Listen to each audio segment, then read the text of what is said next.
Someone make it make sense. Probably a couple.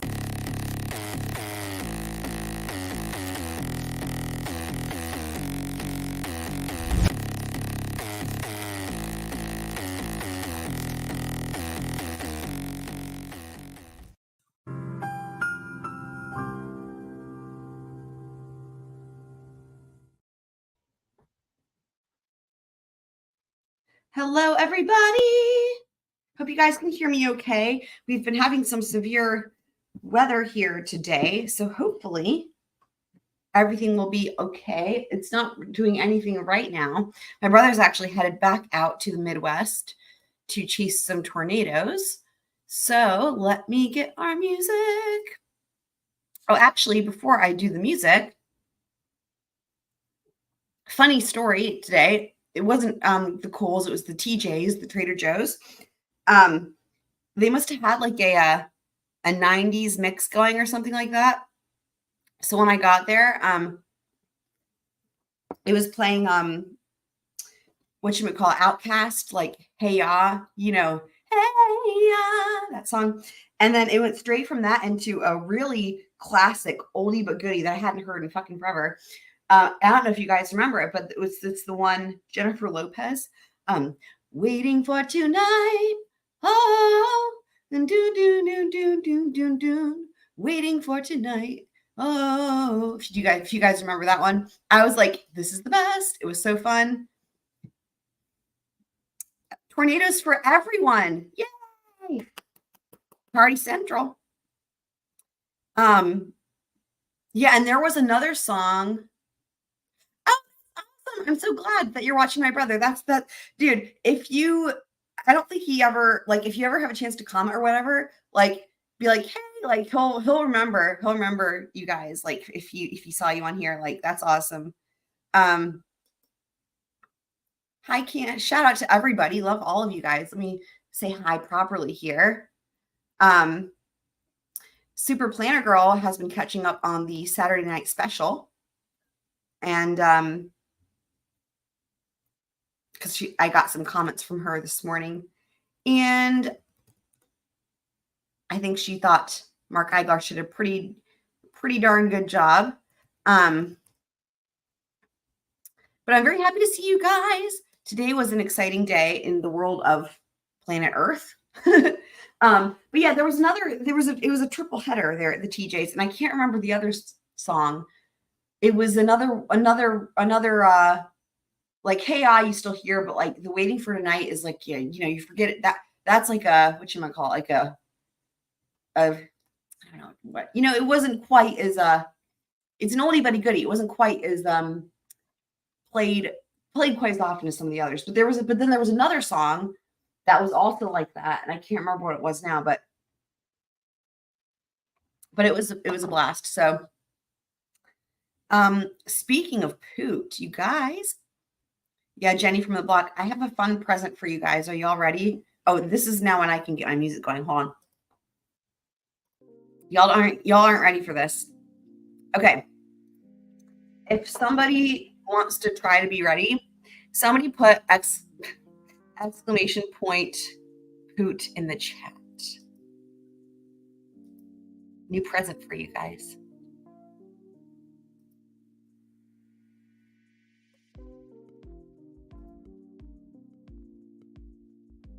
Oh yeah, Jenny from the block. Yeah.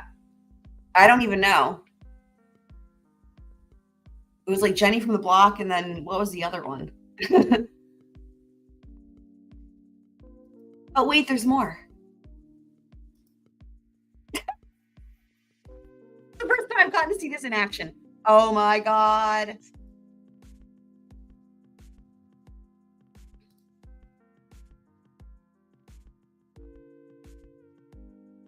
What do you guys think?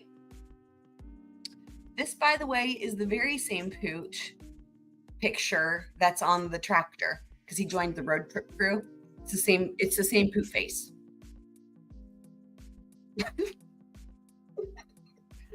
I had the most fun making that. Let me just tell you guys.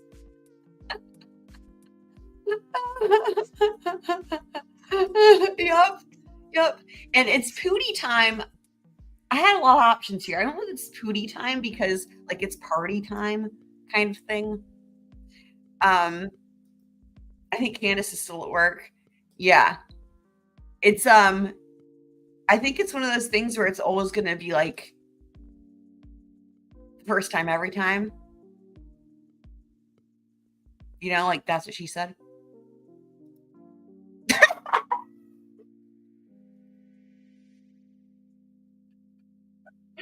One of my favorite things is picking out the style of hearts because that was really important to me. I had a particular image in my brain, and I felt good about what I was able to achieve with that.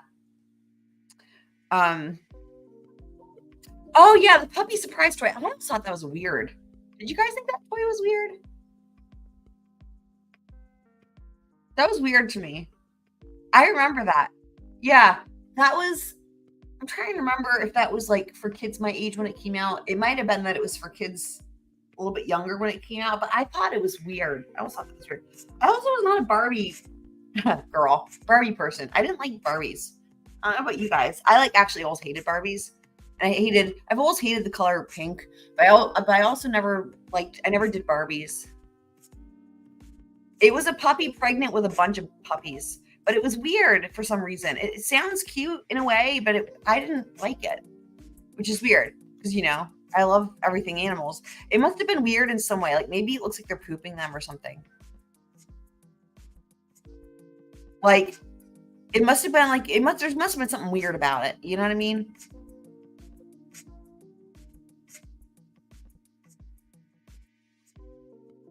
Oh, okay. Yeah. So Super Planner Girl says it was weird. Um, how many poots will you find inside? Oh no. Oh no. Oh no. His face is doing what it usually does when he goes poop poop. I know, right? Um, Sweet. That's awesome. That's the only way. That's the only way. I see. I didn't think of that, or I could have tolerated them if I'd done that. However, I did have American Girl dolls. Did you guys have American Girl dolls? Because they're completely different. You know, and I've always loved history.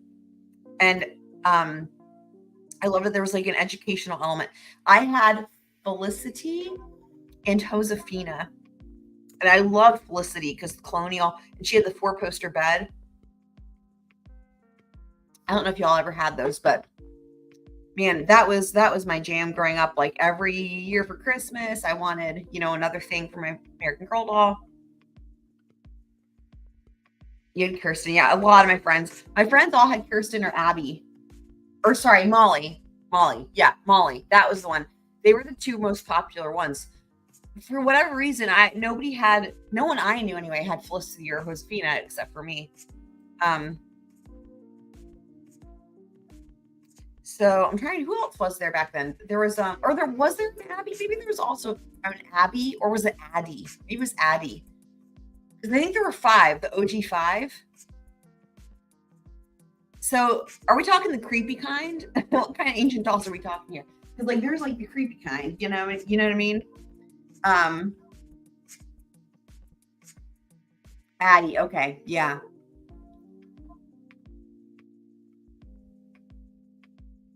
Yeah, you know, you've got like your creepy dolls and type stuff.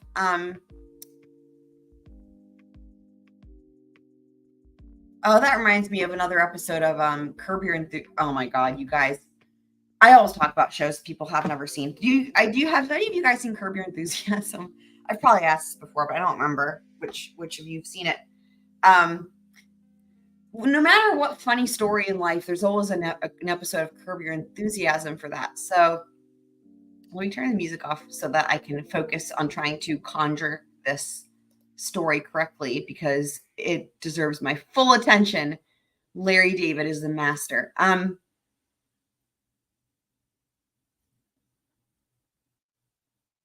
Oh, okay. A little felt one. That sounds cute. Yeah, the porcelain ones that just, you know, there's the ones that just you just don't know. Or you just don't want to, you can't. So there's this episode of Curb Your Enthusiasm. You know, the way that I am with Curb Your Enthusiasm in The Office. For people who are like, should I like get a subscription to whatever thing if it's like for those shows? It's like literally, if you just watch this live stream, eventually you'll have heard the plot behind every episode.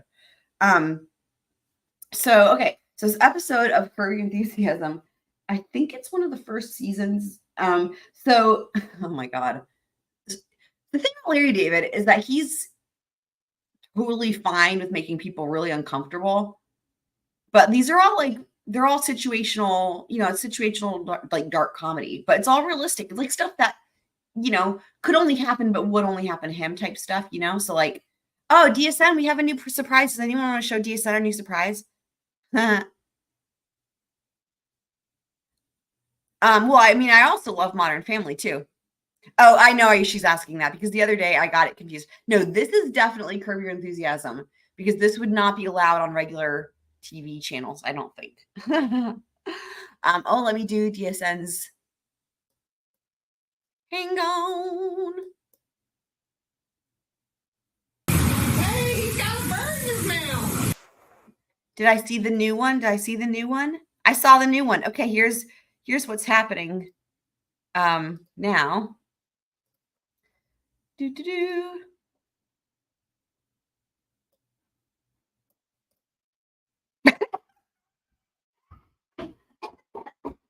Oh, it's dangerous. It needs to come with a warning. It needs to come with a warning. Oh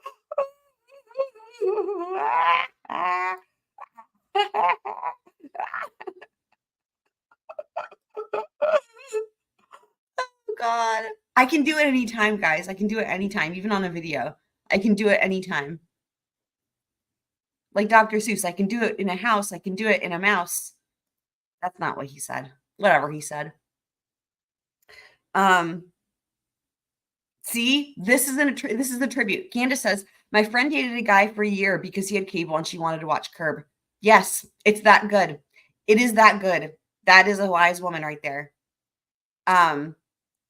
Yep. It is so good. That's valid. That's so valid, Candace. I like your friend already. So, okay, so this episode is the doll head episode. So in the show, one of Larry's best friends is also like his talent agent or whatever, Jeff. And they're Jewish or whatever, and like they've got their accents and they're living in LA, but I guess they're like New Yorkers. That was a terrible example. And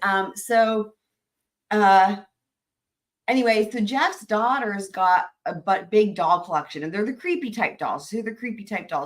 And she's got a bunch of them, and they're all like on these like shelves there in her bedroom up towards the ceiling or whatever. And I can't remember exactly how it happens. Somehow or other, they're doing something. The two of them, the two guys. Okay, the girl's dad, which is Larry's best friend, they're doing something they shouldn't be doing. They're like sneaking out to play golf, or they're doing something they're not supposed to be doing. And in the midst of that, somehow they accidentally knock down one of the shelves with the dolls on it, and the doll that happens to fall, and like as it falls, its head pops out, becomes decapitated or whatever. Is like her favorite doll, even though literally the dolls all look the same. That's why it's really funny, because there's like hundreds of them and they all look exactly the same, but yet she knows them. She can tell them all apart, of course, right? Because every kid's like that. And so they all have names and she knows which one. And so the head pops out of this doll. And so Jeff is like, oh my God, we have to do something because my wife's going to kill us. My daughter's going to kill us. Like we're dead, blah, blah, blah. And so they're trying to track down another one of these dolls, but it's like they can't find it. And there's the whole episode is based around this entire plot that I'm telling you. So eventually what happens is the best they can do is they can like get a similar doll, but then they need to like, there's something about the hair. They need to give it new hair. Anyway, what ends up happening is somehow Larry is trying to replace this doll head, and it's like they're having a party at the house, and no one can know he's replacing the doll head, and to try to make her think everything's normal. And so it's like, you guys, the only way he can do it is something like he's got the doll head hidden in his pants. So he's going to try to run upstairs to her bedroom and pop the replacement doll head on or whatever. And somehow the hair on the doll, oh my God, the hair on the doll ends up giving him some sort of a rash or something. So he's up there, he's like in the daughter's bedroom or whatever, where her bathroom is. And he's supposed to be on this mission with the doll, but like instead he's like in her bathroom and he's like, I don't know, inspecting the rash or something like that. And meanwhile, he's like holding the doll's head still. And the daughter walks in and she's like, I don't know, 6. Oh God, it's so good. It's one of those things like it would only happen to Larry David. Anyway, it's really funny. It's really, really, really funny. Like the very first episode of the entire show, I'll just give you guys a quick little rundown. Like this sets the stage. The very first episode of the entire show, the pilot episode, is I think it's called the Pants Bulge. Speaking of bulges, I'm pretty sure that's what it's called. You guys know, you know how like, okay, back in the day, guys would have these like corduroy pants and they'd be kind of loose, like because when the show first started, it was probably like early 2000s or something, and like the zippers would be like kind of thick, and with guys' pants back then, they were like what's the word? Like not pleated. They were like tapered or whatever. They had like those pleats. So they would have these zippers. And I mean, this happens to even my pants sometimes where it's like the zipper will kind of like bunch, but it's going to be more if it's guys' pants.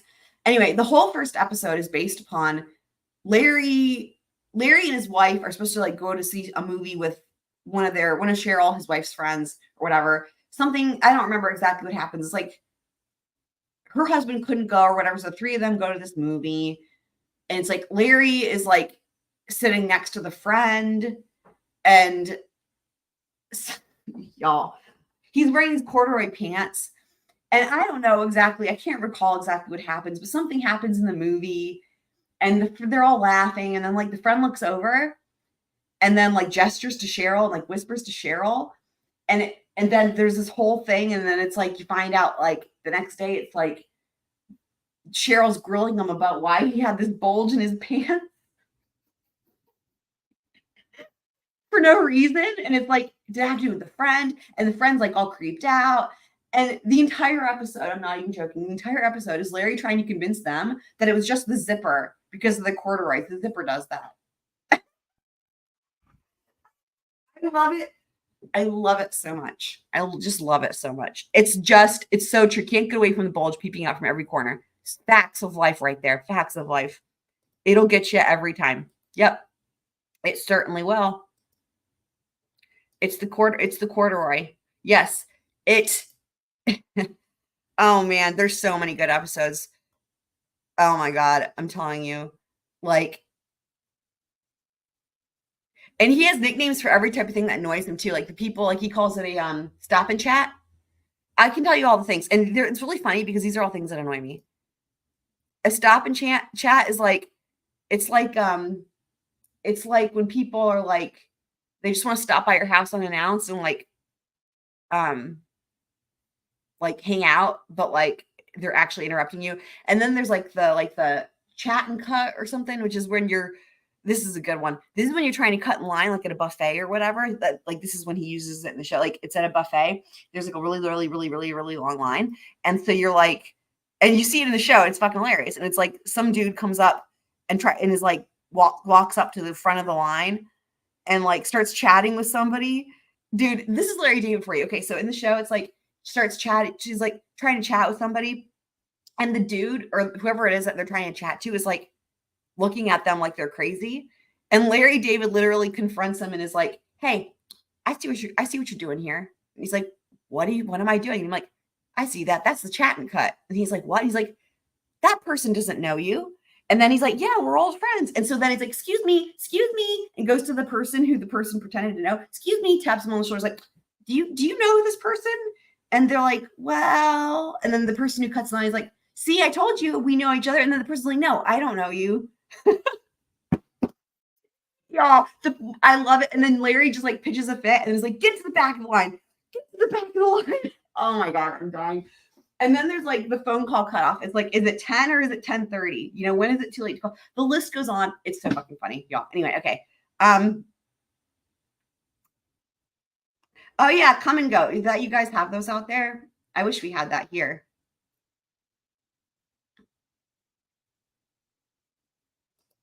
Yeah, we don't have that. But that's a good one. Of course. Yeah, name for quickie for sure. Y'all, just so many fucking funny things. I just love it. But speaking of funny things / things that are awful, here's what we're gonna do first, because I couldn't not, because some things just require an emergency intervention. So here's what we're gonna do first. Prepare to be, I don't even have words. Just here, I know.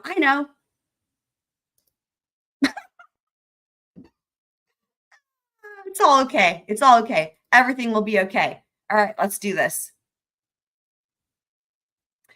What the actual truck?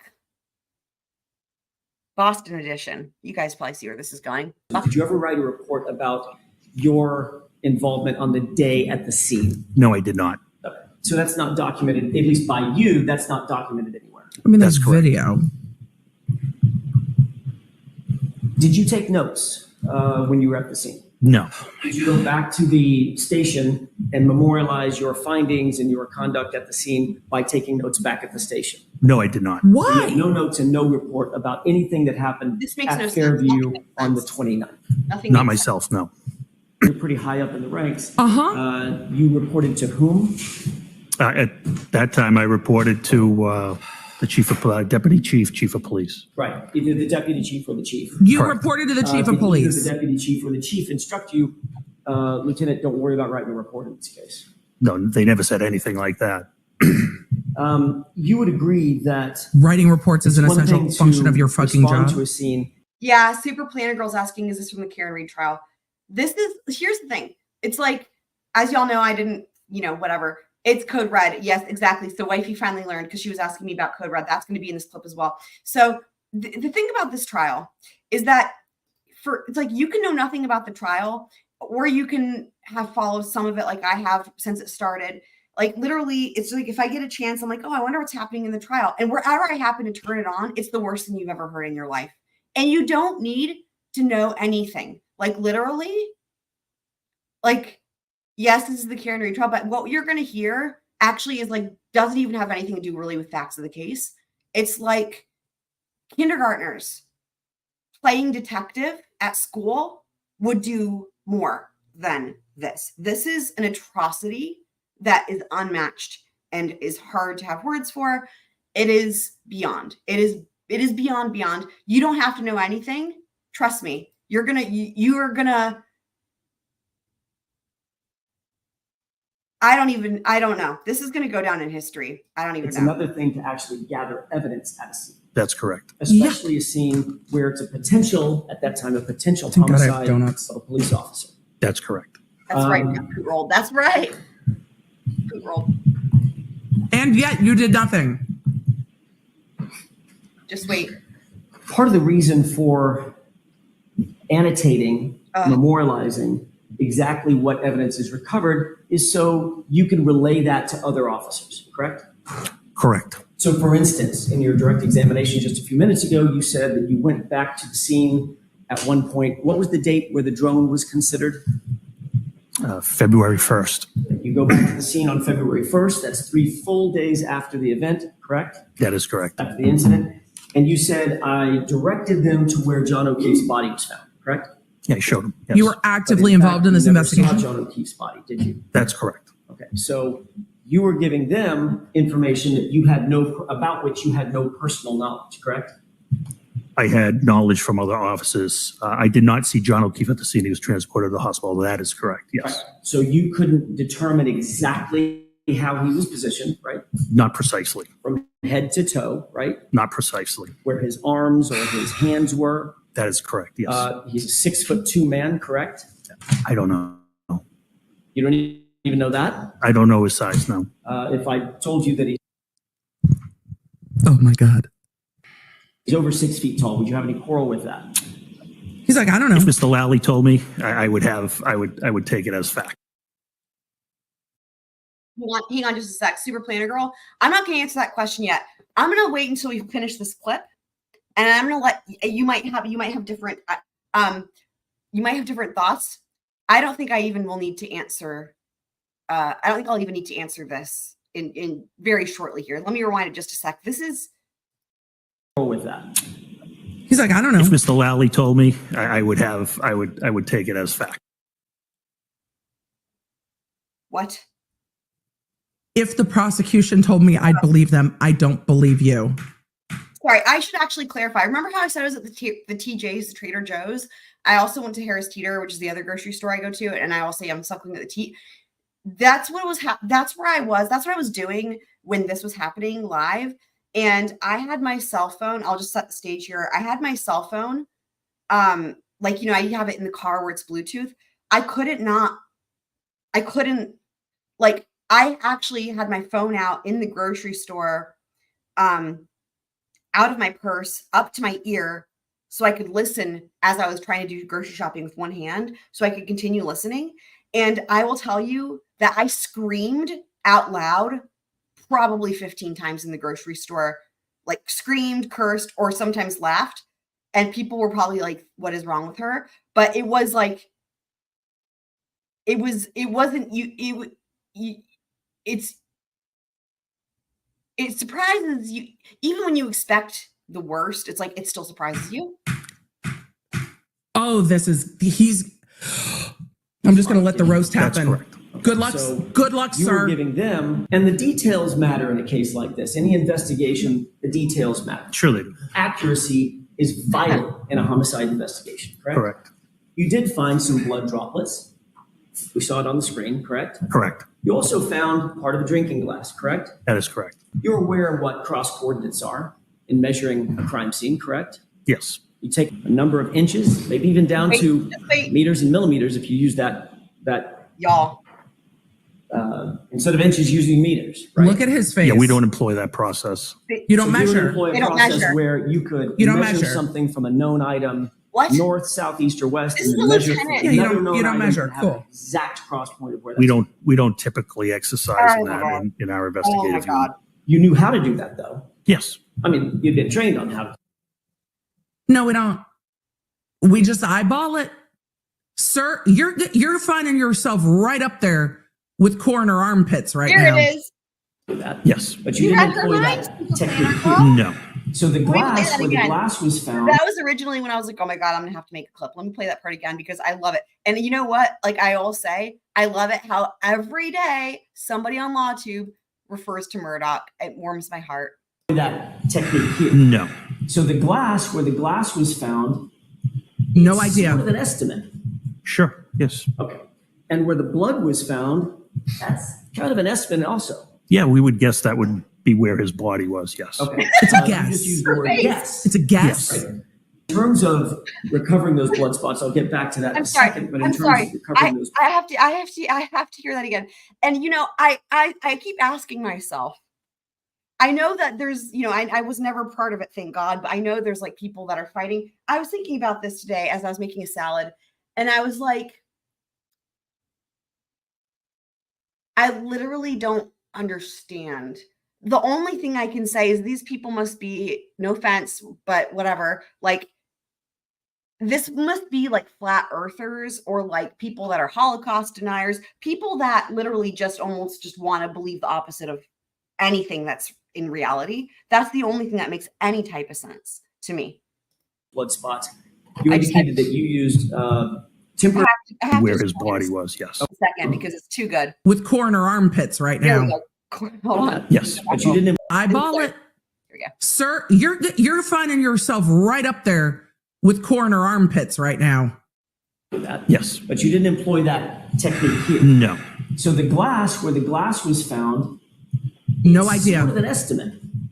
Like, they're talking about the grandpa armpits or the coroner armpits. That's the coroner from the Murdaugh trial that stuck his hands under the armpits instead of using a thermometer. Sure. Yes. Okay. And where the blood was found, that's kind of an estimate also. Yeah, we would guess that would be where his body was. Insanity. Yes. Okay. This It's a is guess. You just used the word guess. It's a guess. Yes. I don't. In terms of recovering those blood spots, I'll get back to that in a second. But in terms of recovering those blood spots, you indicated that you used temporary evidence containers, correct? Plastic cups, I said No. yes. Buckle. Oh, all right. I'm not. Sit down if you're not sitting. He did say plastic cups. Before responding As- to 34 as Fairview, temporary you evidence indicated that containers. you were told to respond to 32 Fairview, right? That is correct. That was a mistake on either dispatch's part or something. Correct. You figured out where to go once you got there. You can tell by the emergency lights. Chat, It was Sergeant Good who contacted you. I see all the motions for code red in the chat. I will not deny you. Chat, we are going to go to code red. This time. For those of you that are new, code red in Law Nerd World is DEFCON what the fuck? And I think we've definitely reached for this witness DEFCON WTF. We're going to DEFCON red in 3, 2, 1.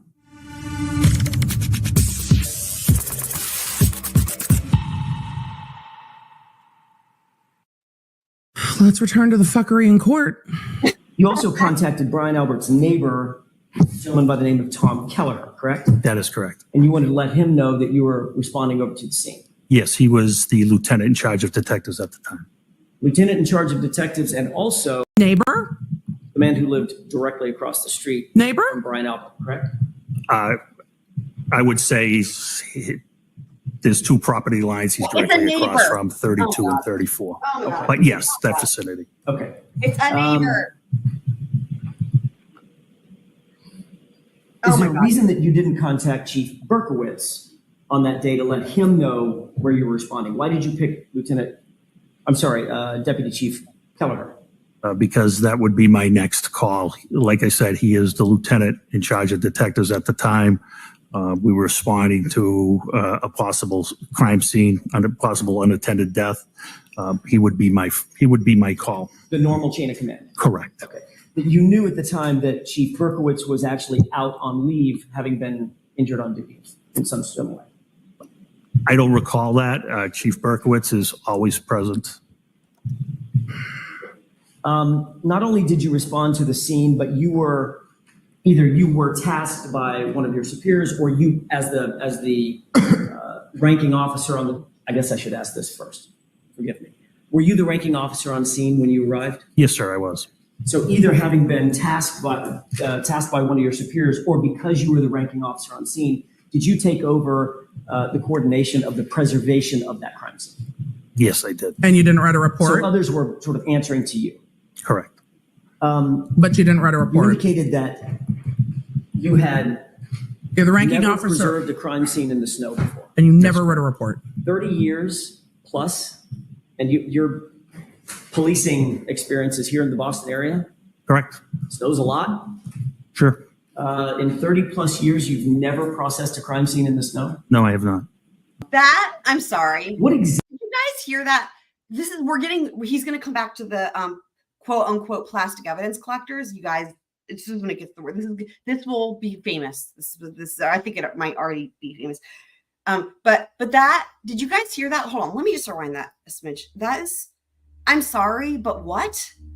I'm sorry, but what? Experiences here in the Boston area? Correct. Snow's a lot. Sure. In 30 plus years, you've never processed a crime scene in the snow? No, I have not. What exactly did you do? Pardon? If you can name the categories, what exactly did you do to actually preserve the entire crime scene? Sure. I can tell you that I had Sergeant Good move all the cars so I could photograph the scene, documented by photo evidence. I told Detective Sergeant Lake, make sure he has initial statements from everybody present. And that's basically what we did prior to searching the scene Move the itself. cars With and regard to Sergeant What? Lane, you told him to make sure that we had statements, your words, we had statements from all the witnesses that were at the scene. Initial statements, yes. Does that mean the people inside the house? Yes. Maybe people across the street, if there were people across the street? No, it didn't include them at the time. It included people that were involved from the prior night's incident outing, I would call it. At the time that you tasked Sergeant Lang with this responsibility, Yes. did you, Black Witter, well said. Dude, that is brilliant. I've never heard that before. Brilliant. Yep. Oh, dude, he is sitting there on cross for like, I don't know how long it is. It's a long time. Every second of it. is pure gold. In fact, actually, I was going to call wifey earlier. The reason this video took so long to put together was because I was just going to do some highlights. It was so impossible to try to narrow it down because everything is insane. That's what was such a challenge. No, personally, that you were standing on the property of Brian Albert? I did.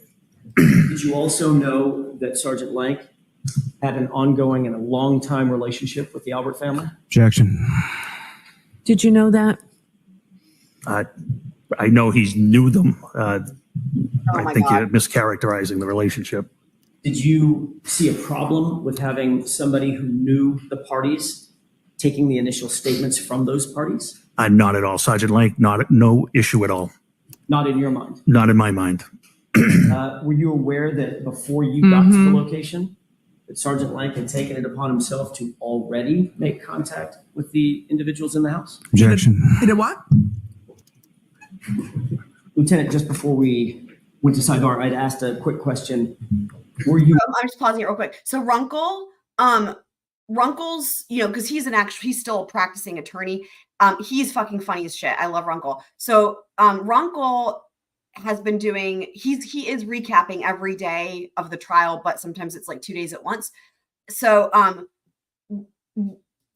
believe me, whenever he does do this, because this just happened today, he might be doing it. What is today? Actually, he's probably going to be doing this tonight. And he usually goes pretty late because he's in Canada. He's in an earlier time zone. But in other words, we will definitely watch some of that. So probably tomorrow, because I think we'll be doing another show tomorrow. I'll definitely put that together because it's going to be, yeah. He's not going to be I don't know. I can't wait to see his reaction. Especially because he's a defense attorney and Emily was a prosecutor. Dude, Runkle is going to be incensed. It's going to be something.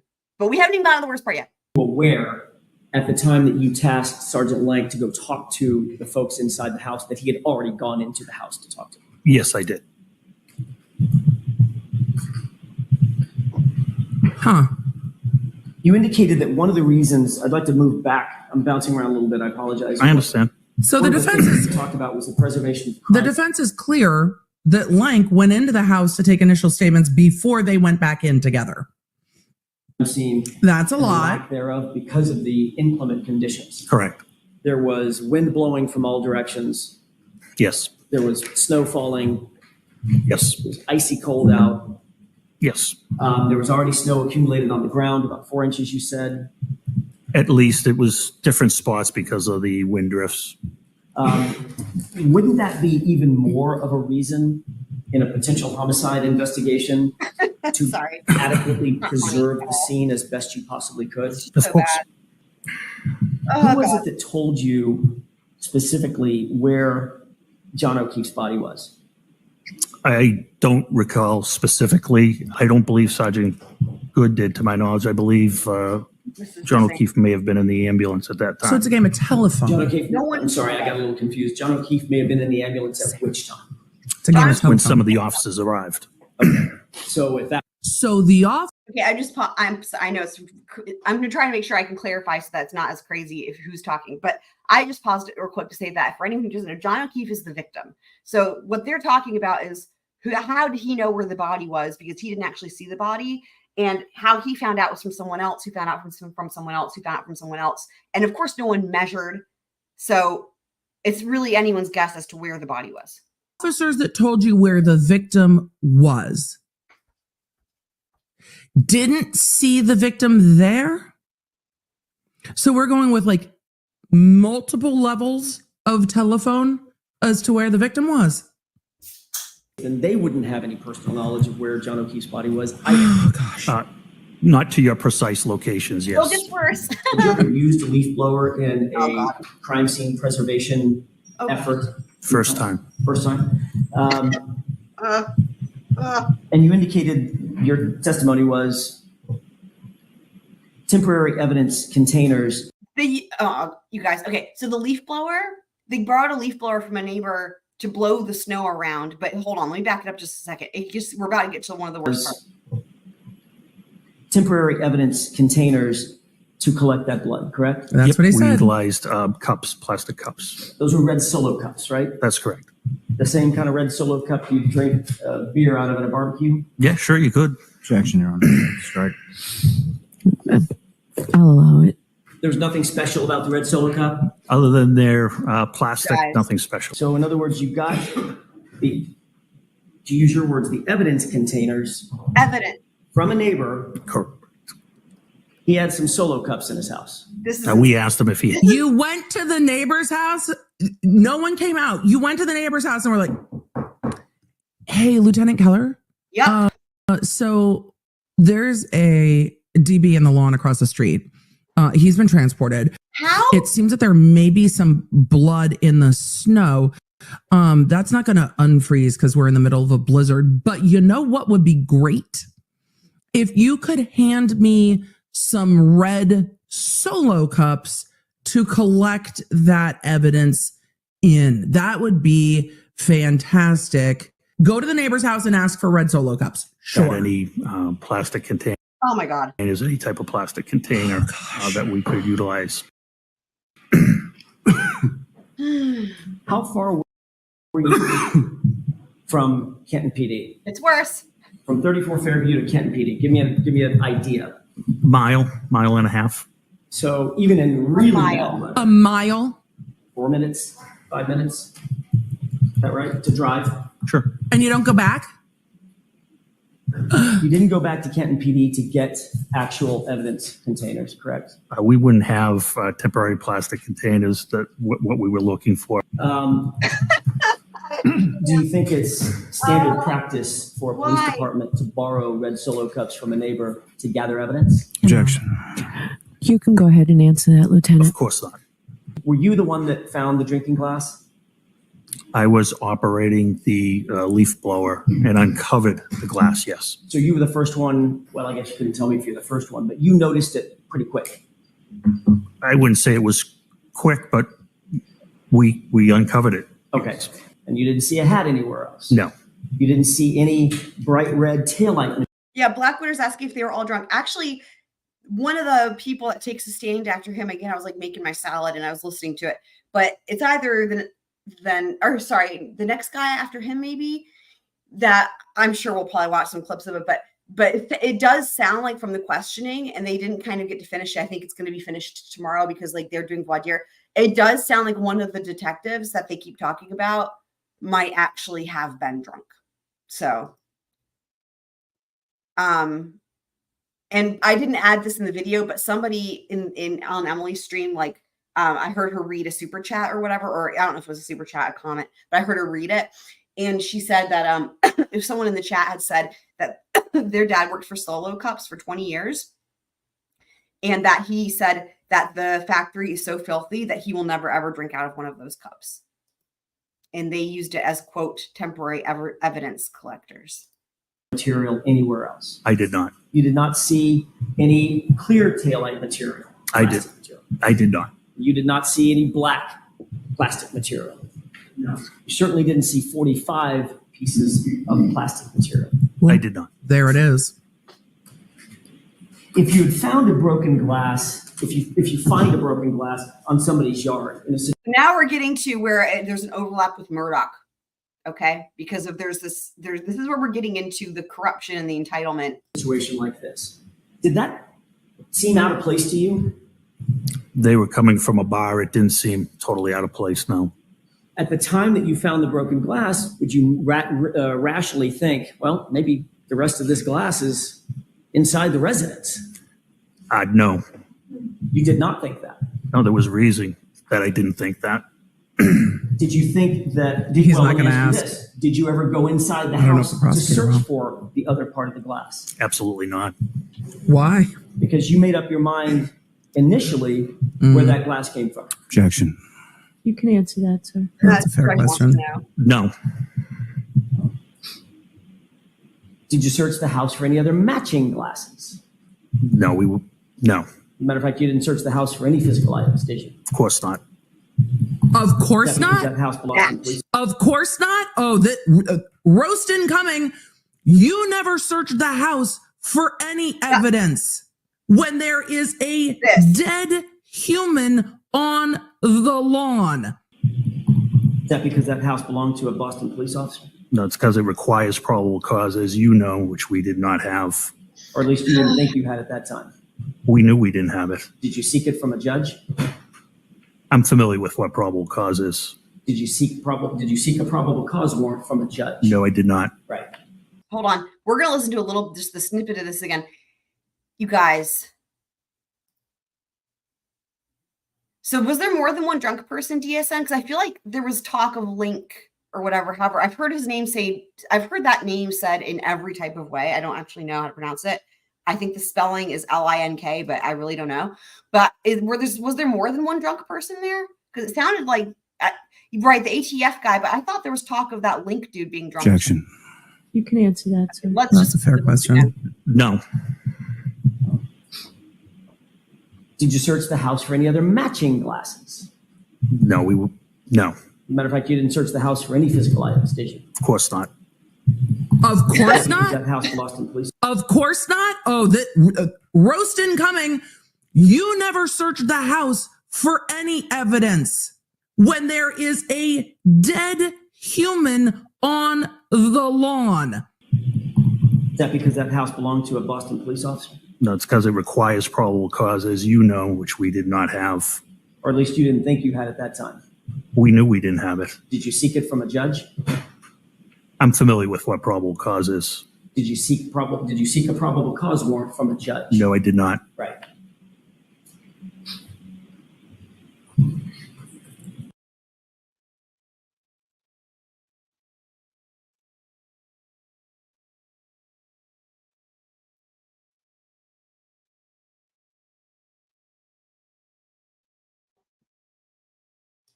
So I love I want to see the part here with the silence again at the end. That's like my favorite. The way I love that the defense attorney just lets him sit there in silence and the dude just nods. This is insane. Hold on. I'm familiar with what probable cause is. Did you seek a probable cause warrant from a judge? No, I did not. Right.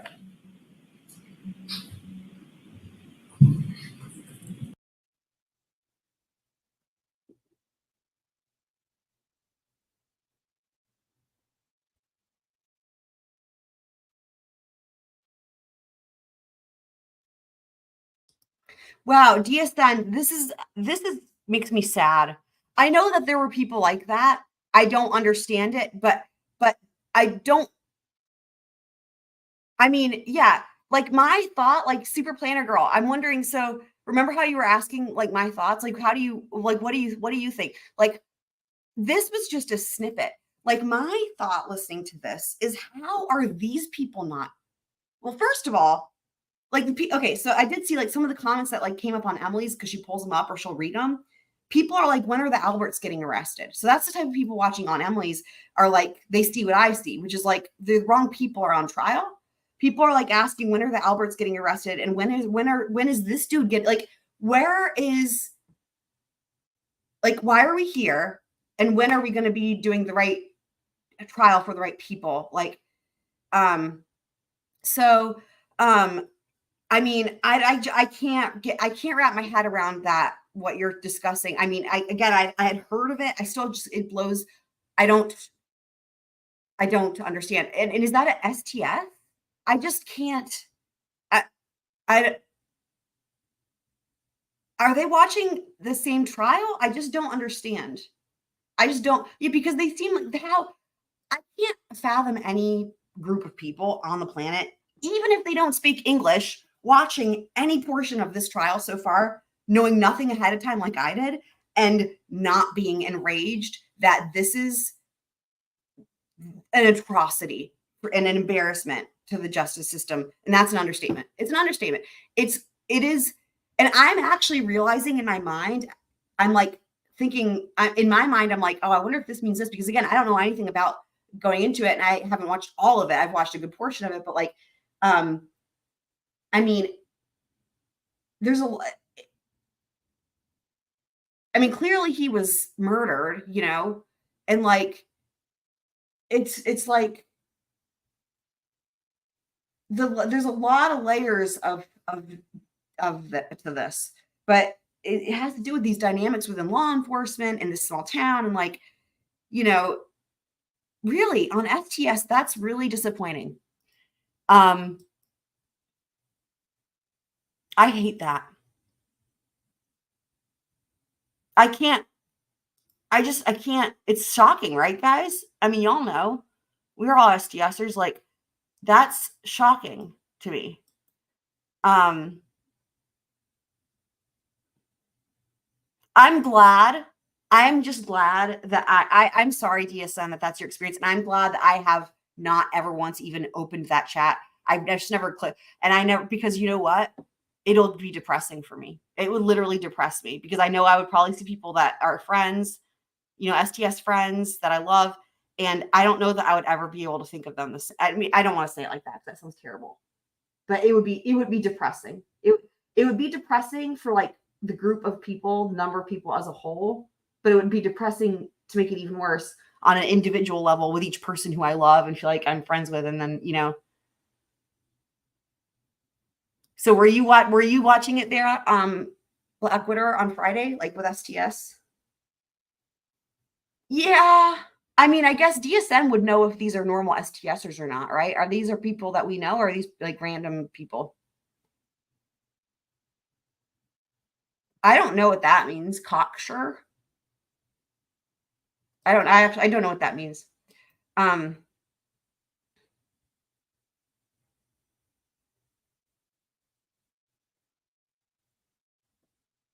you also talking about with Karen Reed, Super Planner Girl at STS?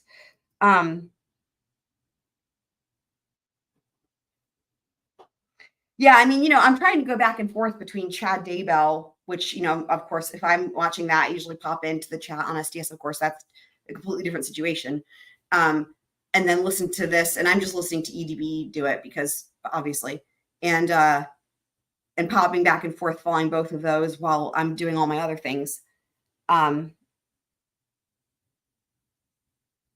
Okay, not typical STS trials people. Okay. Yeah, I mean, it's sad to me. It's sad to me because, like, you know, I know that, like, for example, I know STS has a show. I think it's tomorrow, actually, guys. I think it's tomorrow, if I recall. You know, and the title, and this is the thing, right? The title is like, you know, I don't know. I guess if this is what people want, yeah, Chad's trial, exactly, yeah. So that's what I'm doing is I'm bouncing back and forth, like, depending on which witness is on the stand and stuff, right? I'll be like, if for when I have time, like, I'll be over there watching Chad. As you guys saw me probably pop in there for a little second today, or I'll be listening to the. I mean, but like when this dude was on the stand, I was like, this is what I'm listening to today.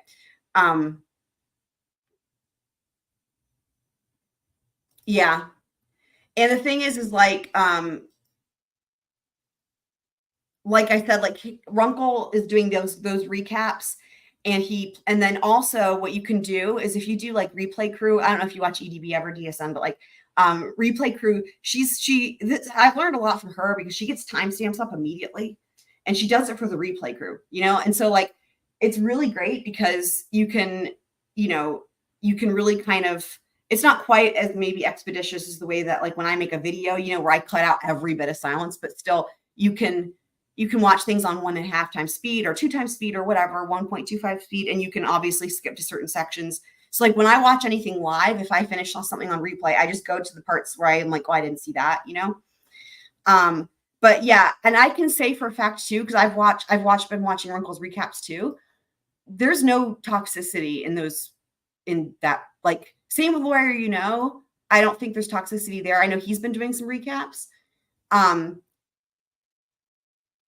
Sometimes there are maybe more like, I'm trying to think. I don't think there is anything like that though. I was actually thinking about you guys today as I was listening to this dude on the stand. I was like, I have yet to actually see personally firsthand. I've yet to see anybody.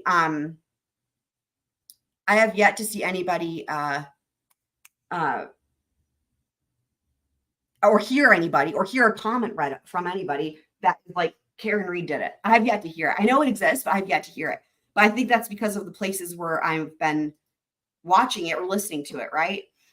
That just doesn't exist. There is nobody that I've seen or heard of. So, and then also we added this one too, Nightbot can cover everybody.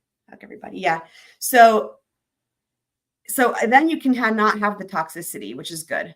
Yeah. EDB is great. She really is great. Nightbot, she gave Nightbot a bunch more jobs too for this trial. It's really cute. Nightbot's talking like every 5 seconds. It's adorable. So, but this, you know, the thing that I was going to say is that it's sad because this bullshit stuff is getting in the way of what matters. This trial should not be known for being divisive. This trial should not be known as like, is it a cover up or not? The fact that that's anything that's being talked about is depressing to me, literally depressing to me, because how the hell? There are real problems. There is a person who died and him and his family are not going to have justice. Maybe ever, but at the very least for a long time, because they're going to have essentially, this is going to take an entire new investigation, which I don't even know if it's possible because nothing was fucking collected properly. Nothing was recorded. No reports were made. Nothing was measured. Are they ever going to have justice? Probably not. And that's the thing with this, right? And then you've got this family or whoever it was that got away with this, but it seems like there's a whole group of people that works together. Then you have this corruption element, and there's a lot of overlaps with Murdaugh here. But boy, I'm telling you what, you're like listening to this from today, and you're like, this makes SLED seem like the Navy SEALs of crime scenes. You know what I mean? Was somebody mean to you, DSN? Oh, no. Were people mean? I will kill them.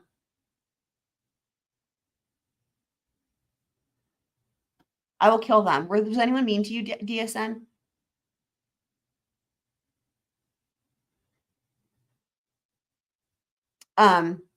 So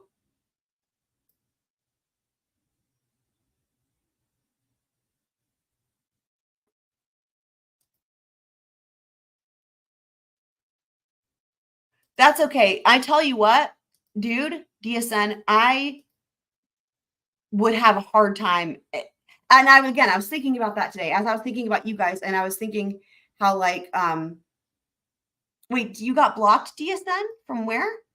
I don't know. I might have missed something in the chat. So what the fuck? Okay, so yeah, like I was thinking to myself today as I was thinking about you guys, and I was thinking about this is when I was like at the grocery store, right, screaming and everything, and I'm like thinking to myself, I love everybody, and but I don't know how I would handle it being if I was exposed to the people who are, you know, ignoring reality in this case or any case, but this is so blatantly fucking obvious, you know, like, oh, okay, DSN. One user blocked him, not the mods. Yeah, then you know what? I'm sure, you know what? It's their loss, like whatever. You know what I mean? Like, I mean, that sucks, but like, dude, I'm sure that whatever you said, I don't know. I feel like I would have a hard time. It just, this makes me, this situation just really makes me feel upset. I don't get mad and I don't get angry about things at all, ever. I don't even know how to yell. But boy, I tell you what, the closest was probably me in the grocery store today, yelling into space because I was so mad. I was so mad at what I was hearing about this. This is not okay. But then the added layer to it to me is knowing that there's people out here in the space that are watching YouTube, that are following the trial, that are completely in some other type of delusional reality that are distracting, the worst part of all, distracting people from the real problem here, because they're just creating divisiveness and making it controversial and fighting and the blah, blah, blah. That is such a fucking travesty. That's not where the attention needs to be. Beyond the fact that they're ignoring reality. There's like so many layers of polling. Beyond the corruption, beyond the fact that the victim's not going to have justice, beyond the fact that it's a botched crime scene, beyond the fact that I can't stand ignorance, beyond the fact that people are just, maybe they're just trolls or they're ignorant or both. And beyond all of this, all that, there's like, the list goes on. But then on top of all that, there's the worst part of all potentially, which is that instead of focusing on those things that matter, instead, people are focusing on arguing when there's no argument in the first place, but if that makes any sense. And it's just, this is like, I don't get mad, I don't get angry really at anything ever, but this scenario with all those things combined is like the only things on the planet apart from animal cruelty. If you involved animal cruelty, then I don't even know, I'd probably blow up. But like hurting animals and then like everything I just described on that list, that those are like the only things really that really I just feel like, you know, I'm gonna do squirrel karate chopping, you know what I mean? Watcha! Y'all probably seen me do that before in an STS chat with the little squirrel ninja, but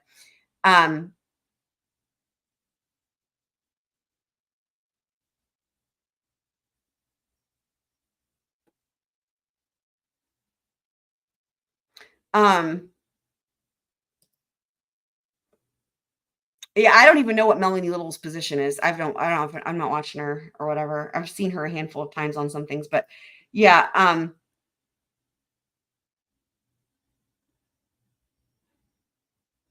mean, the thing is that DSN, you're intelligent and you're like, dude, and if I saw anybody being rude to you or any of you guys, as y'all know, like anywhere on the internet, whatever, like, you know, just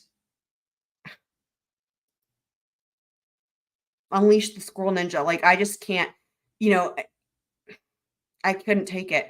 And the thing is like, you know, DSN, you're informed and you're smart, and whoever it was, you know, I'm sure whatever happened, if I'd been there and seen what they said, I'm sure I would have said something worse than whatever it was myself, because I have no tolerance for this. And that was what I was going to say too, is like the show tomorrow. I hate it. I hate this so much that the show is like, Karen Reed cover up, or what is it? What was it? Crime. I can't even, my brain is too, it can't function properly right now. Like, what is it? Killer or cover up something. There's some slogan. I don't even know. I can't with it. And it's just going to be, I can already predict it's going to be a bunch of people doing the same thing that they've done every time that there's a show on Karen Reed where it's people discussing it and it's just arguing. I don't, why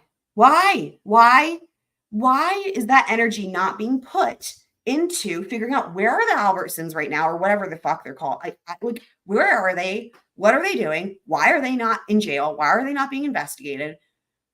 Why are we here with this trial and not with the trials that should be happening? You know, and so I just, but you know, here's the thing, DSN too, like, people that don't want to accept reality will not accept reality. And that's shitty. That's shitty. I have a hard time accepting that. I really do. As you guys could probably tell, I can't stand when people are just, you present them with like the facts of reality and they can't, you know. But with people like that, there's nothing you can do, right? So, I hate that you have that experience, but I hope that that there's a better way for you. You know, like you said, if you watch it in the evening or whatever, and then to hang out with Chad during the day or hang in Chad's trial, you know, because the toxicity doesn't help. I don't know. I don't understand why people do it. I don't understand. I see shit like that and I want to run the other way. you know, and I just don't understand why people are attracted to that. It's terrifying to me and upsetting, and I just don't understand. So anyway, but you guys kind of know how I feel about that. So yeah, internet bullies are the worst. That's a great point, wifey. Interpersonal attacks are a sign of bad arguments. That is so fucking true, wifey. Yep. That's so true. Yep. That is a really great point. When if they do a personal attack, it's a bad argument because they're in the wrong. You know what I mean? Yeah, for sure. Here, let me put this on. And here. We have more.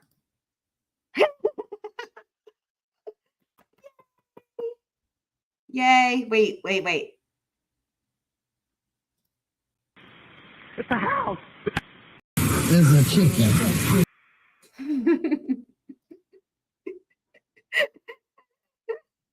Oh man. Okay. So let me pull up my other monitor thing so we can start working on what we've got going on today. And I need to actually pull up my other Gloria. Hold on.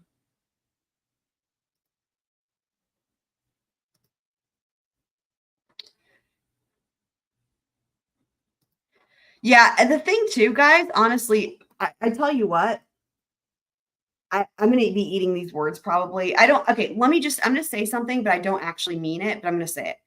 So,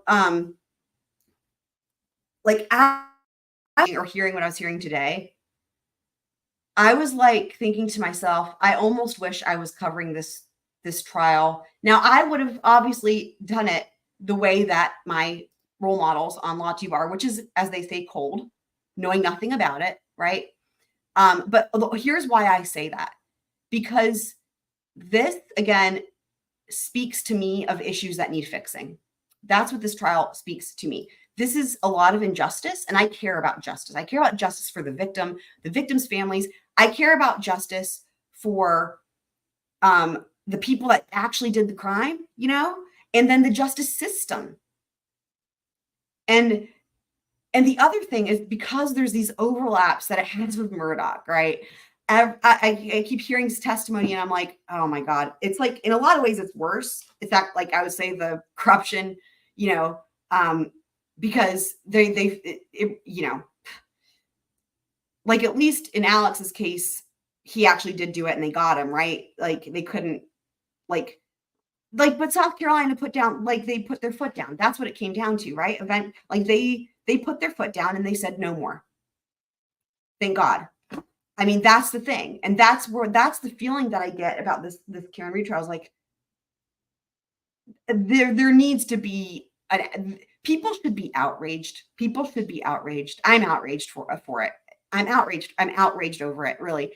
And the reason that I think it's okay, like, I don't feel, beyond the fact that I feel passionate about it, I don't feel like, I need to stop everything and try to cover it, is because there are people who are covering it properly without me covering. You know, not that I cover anything properly, but in other words, there are people that have the right, like EDB and like Runkle, where they are not tolerating any type of divisiveness. There isn't anything like that in anything that they're doing. No one that, people aren't watching it. Like, they're people that want to start that shit are going to go somewhere else, right? And so, you know, but they are doing what I want to do, which is bringing attention to the injustice that's happening here, and evaluating things from an objective point of view without having any bias ahead of time, you know. But that's the thing about this. This is how bad it is that you can go in cold, like I did, and like others, you know, a lot, like Runkle had no fucking idea, who didn't even, like, know her name. You know, you can go into it completely cold. It is so bad that you do become emotional pretty quickly, even without having any backstory. But I only say that because the whole thing is so fucked. It's not your typical experience. You know what I mean? Like, that you would normally have in trials. It's just, so anyway, I know, right? That is such the guy who lives there, 307 Murdaugh Avenue. Yeah, we had his name. I had that on that. I found him. I can't remember what his name was now, but I know, wouldn't that be fucking hilarious? It's like he's famous. Famous in this video. Oh my God, fucking hilarious. Yeah. So, and yeah, absolutely, Candace. I think, and you know, it's so funny because again, as much as I look up to people on YouTube, they all did it. They all went in cold. And I think it's for this, it's because they all knew. They're like, yeah, this is a horrible, toxic cesspool. And if you, but if you want to benefit from this trial and have anything to do with it properly, don't go into the cesspool. Don't wallow in the cesspool with the, slime or whatever. I know, freaking dude. Oh, EDB had me cracking up today because Lolly says, "What if any?" Honestly, more than Elaine and Deb Be Heard, which is hard to imagine, but it's true. It's just you never thought, but it is.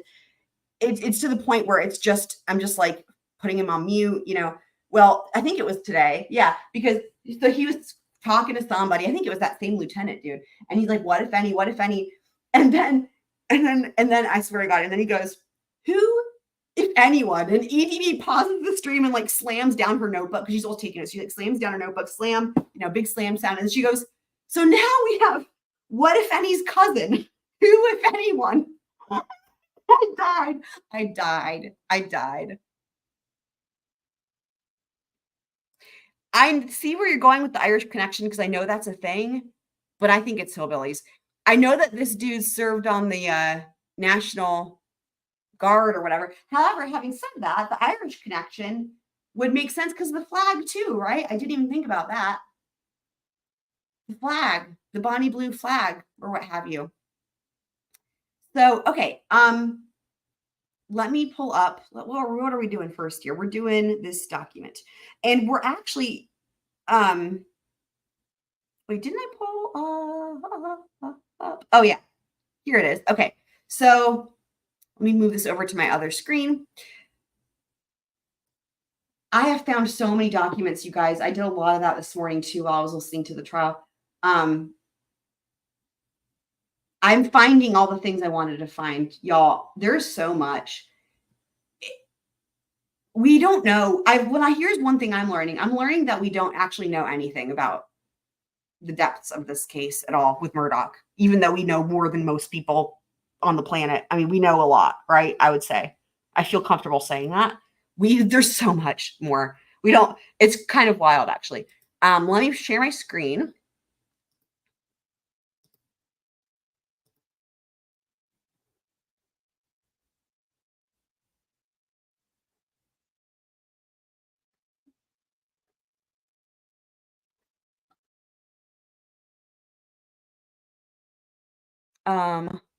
Oh wait, I didn't add it to the stage. I always forget to add it to the stage. Okay, there we go.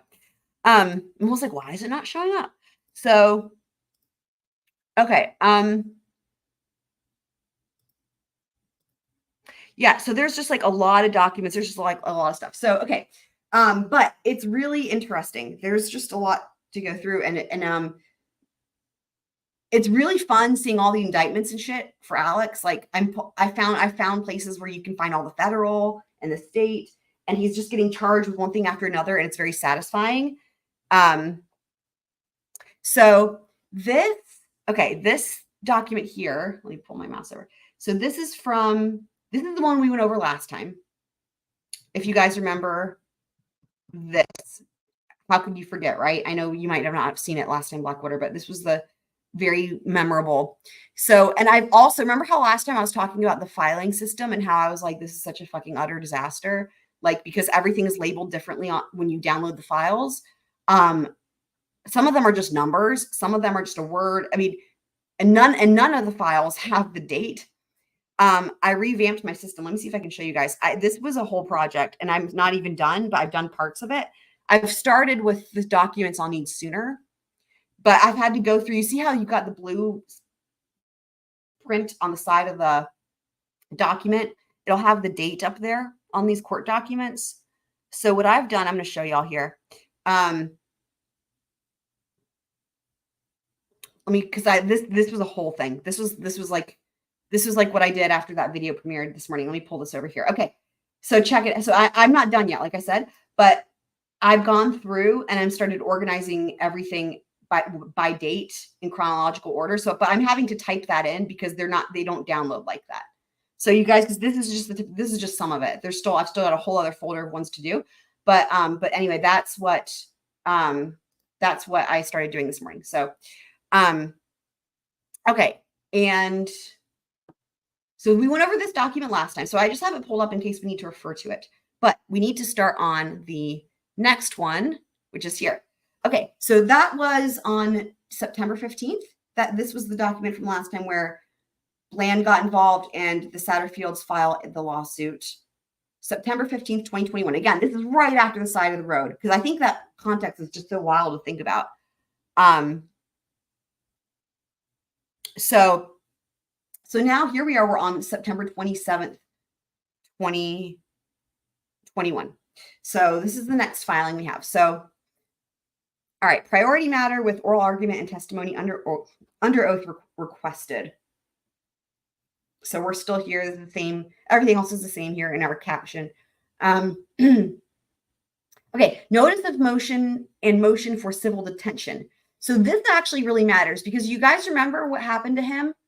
Because what we're going to do after this is we're going to be watching his bond hearing. Okay, James Bond. Actually, I've never seen James Bond. Anyway, so here's what all was falling out. Let's put ourselves back in this time period. So here it is, side of the road, right? Just happened. So a couple things are going on at once. Well, actually, a lot of things are going on at once. They're still figuring he's the suspect in the murder trial, but he's not been charged, right? Meanwhile, he's been fired from the law firm, right? He's lost his license to practice law. It all came out about all the money he was stealing. So that has a lot of implications. That has civil implications, as in you're going to be sued. And it has criminal implications because it's tax fraud, insurance fraud, money laundering, and it's all there's state and federal charges coming for you. Like the hammer is dropping, but get ready. So that without the murders, and I'll tell you what, I thought I had an idea of the hell that he was facing. It's a whole different thing when you see the documents and you see all the charges, because what happens, you guys, and we're going through it in chronological order so y'all will see, but it's like he would, imagine each one is a document, a separate document. So it's like, and he has to receive it because it's, they sign off on it, right? That you've been served. Imagine like for each thing, and there were over 100, and that was for state. And then there was also over 100 federal, but that was just related to certain things. And then you had the murders, and then you have all the lawsuits. So with each thing, you're getting a separate document. So imagine, in other words, when you go through the documents, you actually can see that there's a physical thing that happens with each time he's getting fucked, right? He's getting fucked by the law, or he's getting fucked by these lawsuits for the people he's stole their money. He actually had to, it's great. He had to actually receive it physically in his hand, like a piece of paper, and receive it. You know what I mean? So you really kind of can get a better idea for just how fucked he was when you go through it. So, but one of the things that happened was the civil detention. So what happened, the fallout here, right? The civil detention, and this is going to come up in the bond hearing, is if there's criminal charges pending, right? Like there were for him. And this is again for criminal charges for the white collar crimes, the financial crimes. The civil detention here is saying what he's done is so bad, even if it's civil and not criminal yet, that you should be able to detain him. This is like saying, when you can sue somebody for something civilly, right? It's like saying that it's so bad, it should be criminal and they should be in jail. This is you don't ever hear of this. This is rare. So,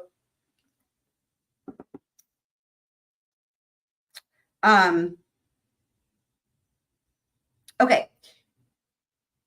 Oh, you know what? I just was thinking, because I saw the Willie thing. I was just remembering that I was at Chad for briefly today, because I'm remembering Black Widow made some really funny jokes. And now I'm remembering that I was there. We were both there, Black Widow, because she was making jokes about the helicopters. Do you remember that? Because you were like, I can't see anything, and he could have his Willie out. And I was dying laughing. Oh my God. That was so fucking funny. That was the perfect thing that I needed, because I had been listening to the detectives in the Kerry trial, and I was losing my mind. of just the fuckery. Okay. Please take notice that Michael Tony Satterfield and Brian Harriet, that's Gloria's brother, by and through their undersigned counsel hereby move that the Honorable Carmen Mullen. Okay, so do you remember? I know why I had this pulled up. Now I remember. So do you remember how when we went over this, we were talking about part of the problem is that a judge had to sign off on these deals, not deals, but a judge had to sign off. Where is it? Yes. For these settlements that Westendorf made and stuff, Corey Fleming, you can't just have the settlements. A judge has to sign off on it. I know we talked about that last time. Here we go. So they signed off on some of it for the settlements, and then others of it didn't get signed off. But in other words, and the exhibits were not attached with this, unfortunately, so we can't see that.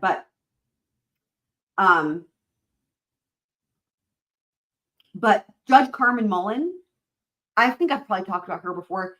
She's the judge that signed off on all the Murdaugh shit.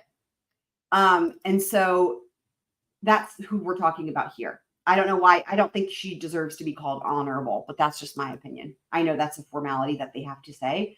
I don't know. I don't think she deserves that.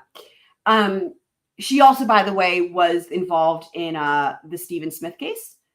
Whenever you think about all the fuckery that went on with his initial autopsy and the chain of custody fuckery and things were never tested and set on a shelf, and the list goes on and on and on. It was this same honorable, quote unquote, Carmen Mullen that signed off on all that shady bullshit for Stephen Smith's case.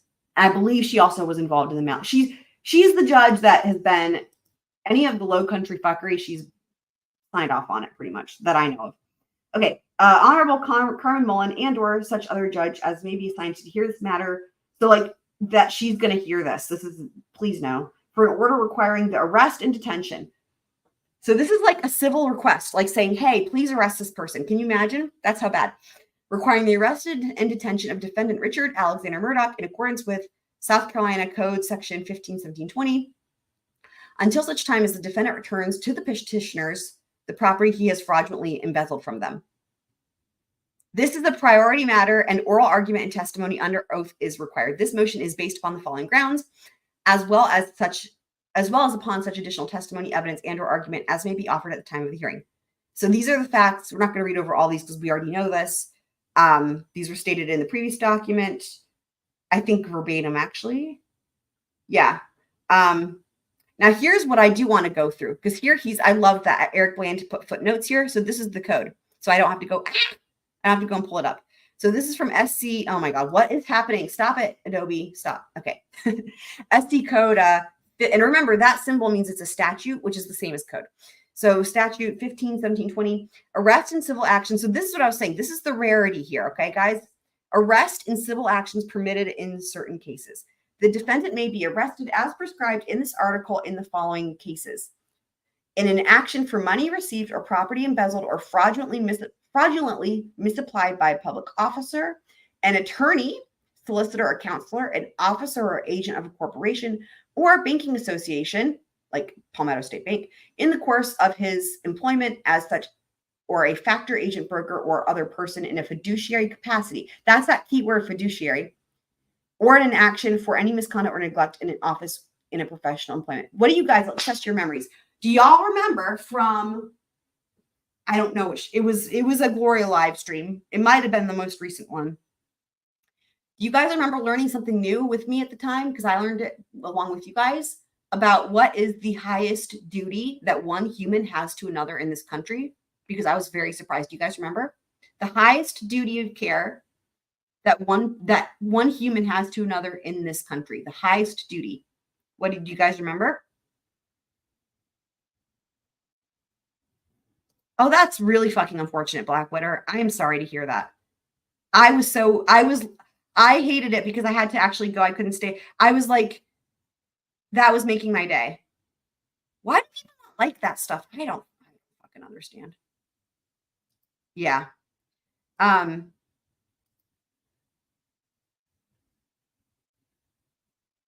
Dude, I mean, I don't know.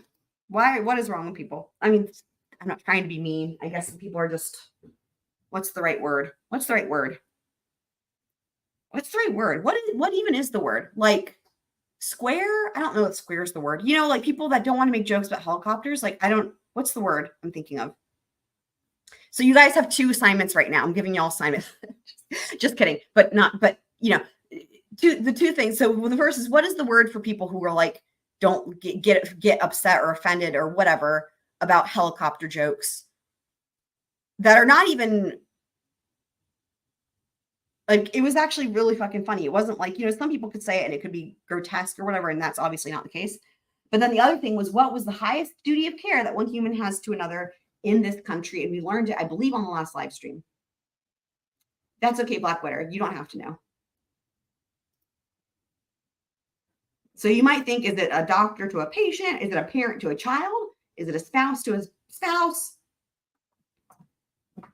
It is, okay, I'll just tell you guys, it's the fiduciary duty. We learned that together, and I was like, what? You know, fiduciary. That's why what Murdaugh did is such a big deal. You're way more, that's very kind of you, Blackwater, to say that. That's very kind of you, because I hate it if you don't make those, like, I love those jokes. So, anyway, I appreciate that you're so kind as to, you know, say that. So yeah, so it's the fiduciary duty, and that's why what Alex did was such a big deal. So that blew my mind. I was like, fiduciary. It's just a word you don't even. So it's attorneys, right? It's literally when you think about what they did. Whenever you're an attorney and you are in charge of somebody else's money, whether it's probate law, for example, like probate law, those attorneys have fiduciary duty, or if you're like in personal injury cases, like what they did at PMPED. So where you've got settlements that are coming in and you're placing a client's money in a trust or whatever. So like, for example, not every lawyer or attorney would be in a position to have fiduciary duty. For example, prosecutors, right? They're not dealing with anybody's money or whatever. It really comes down to like your probate law and like your personal injury or like civil stuff, right? And not even every time. It's just in times where you're working with large settlements and stuff like that. Or, you know, people get these payouts, wrongful death, what have you, workers' comp, where they're entrusting you with their money. So that's like the fiduciary. It's like it combines, like, if you think of somebody's like personal accountant or someone who works in finances for them personally, but you combine that with that also being an attorney. So they've got double obligation. That's your fiduciary duty. So that is the highest duty.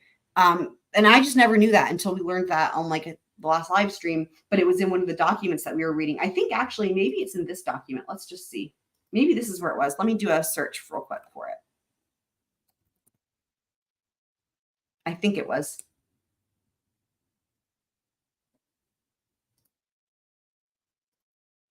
There it is. The fiduciary duty is the highest duty known to the law. I think he says it again at some point though, because I remember thinking it was more like, well, I guess known to the law is like the law recognizes it, you know, as the biggest duty that we have to each other. But I feel like it was said, let's just see. There's a lot of fiduciary. So anyway,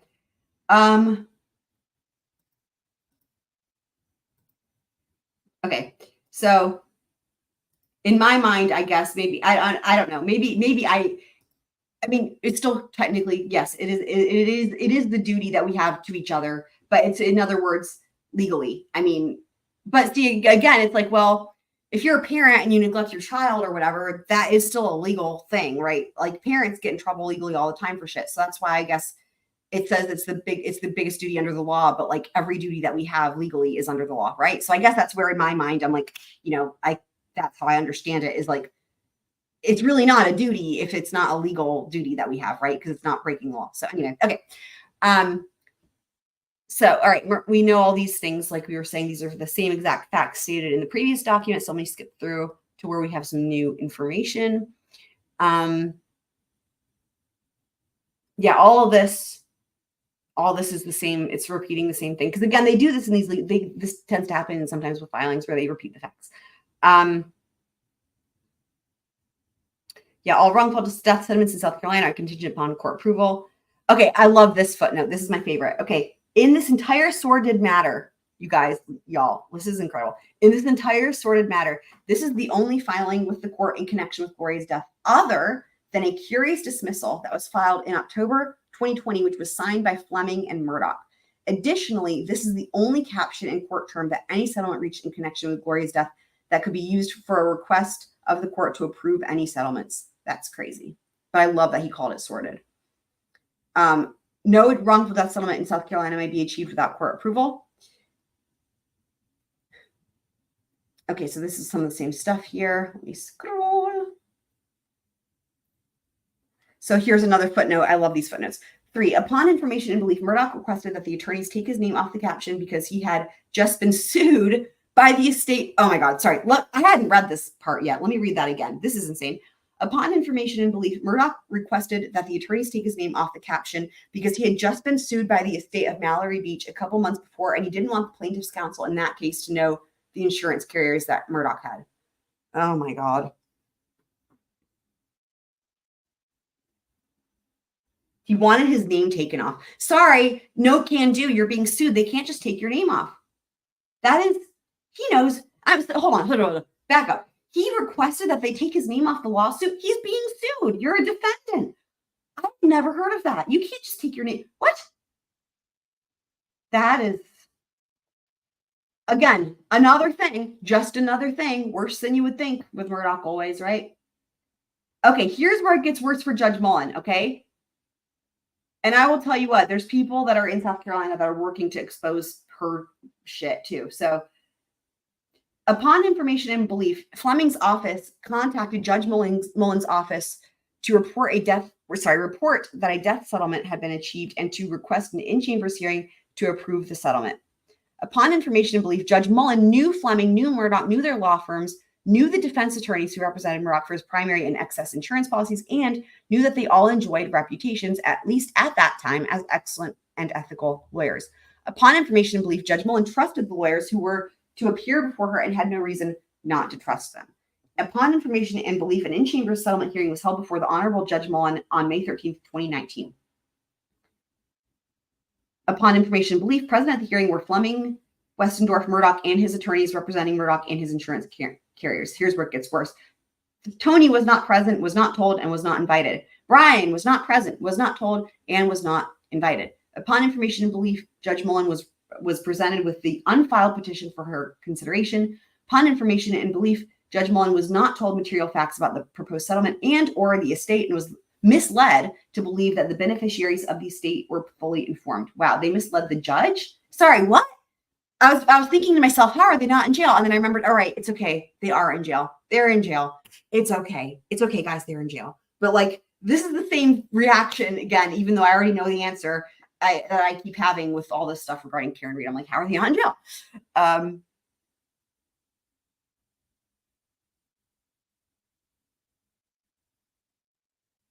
Wait, what is the longest sentence in the English language?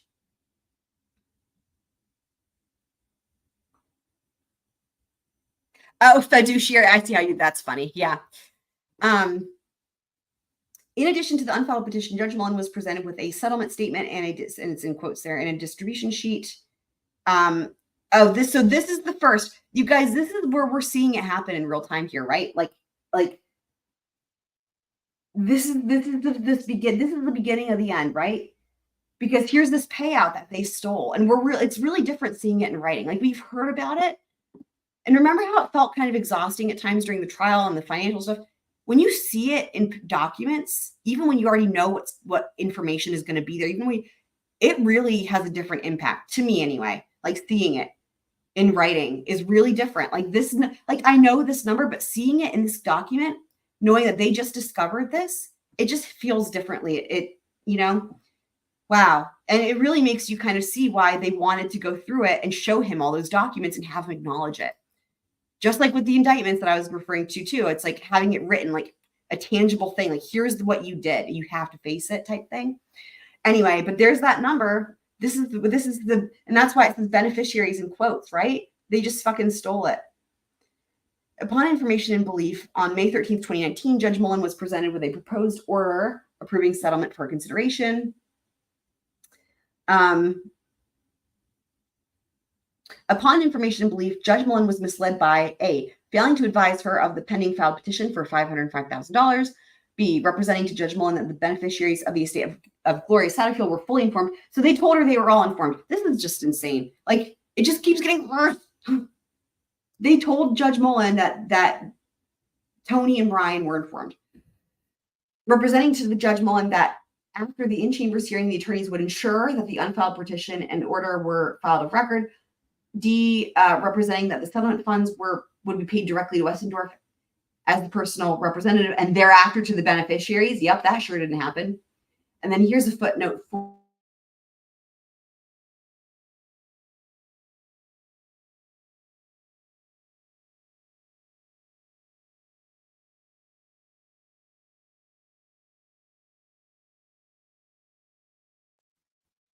So this footnote here says at a later time, the undersigned will be questioning the. Okay, so they're saying this is still to come. They don't have all. They're still working on figuring out all the shit. Questioning the $105,000 of quote prosecution expenses that were not properly itemized, and failure to seek court approval of a personal. So remember that whole thing with Chad Westendorf. There were these personal representative like PR fees. That's what they're referring to here. So like he charged a fee to steal. Like this is you guys. They. Not only was Alex charging attorney's fees or like, or I guess when it came to this case, it was Corey Fleming, right? They're charging attorney's fees. Not only that, Chad Westendorf, the PR, also was charging fees to be a PR. So they were charging them money, like charging them fees to steal from them. We know all this. It's still just hard to process, right? It's still just hard to process.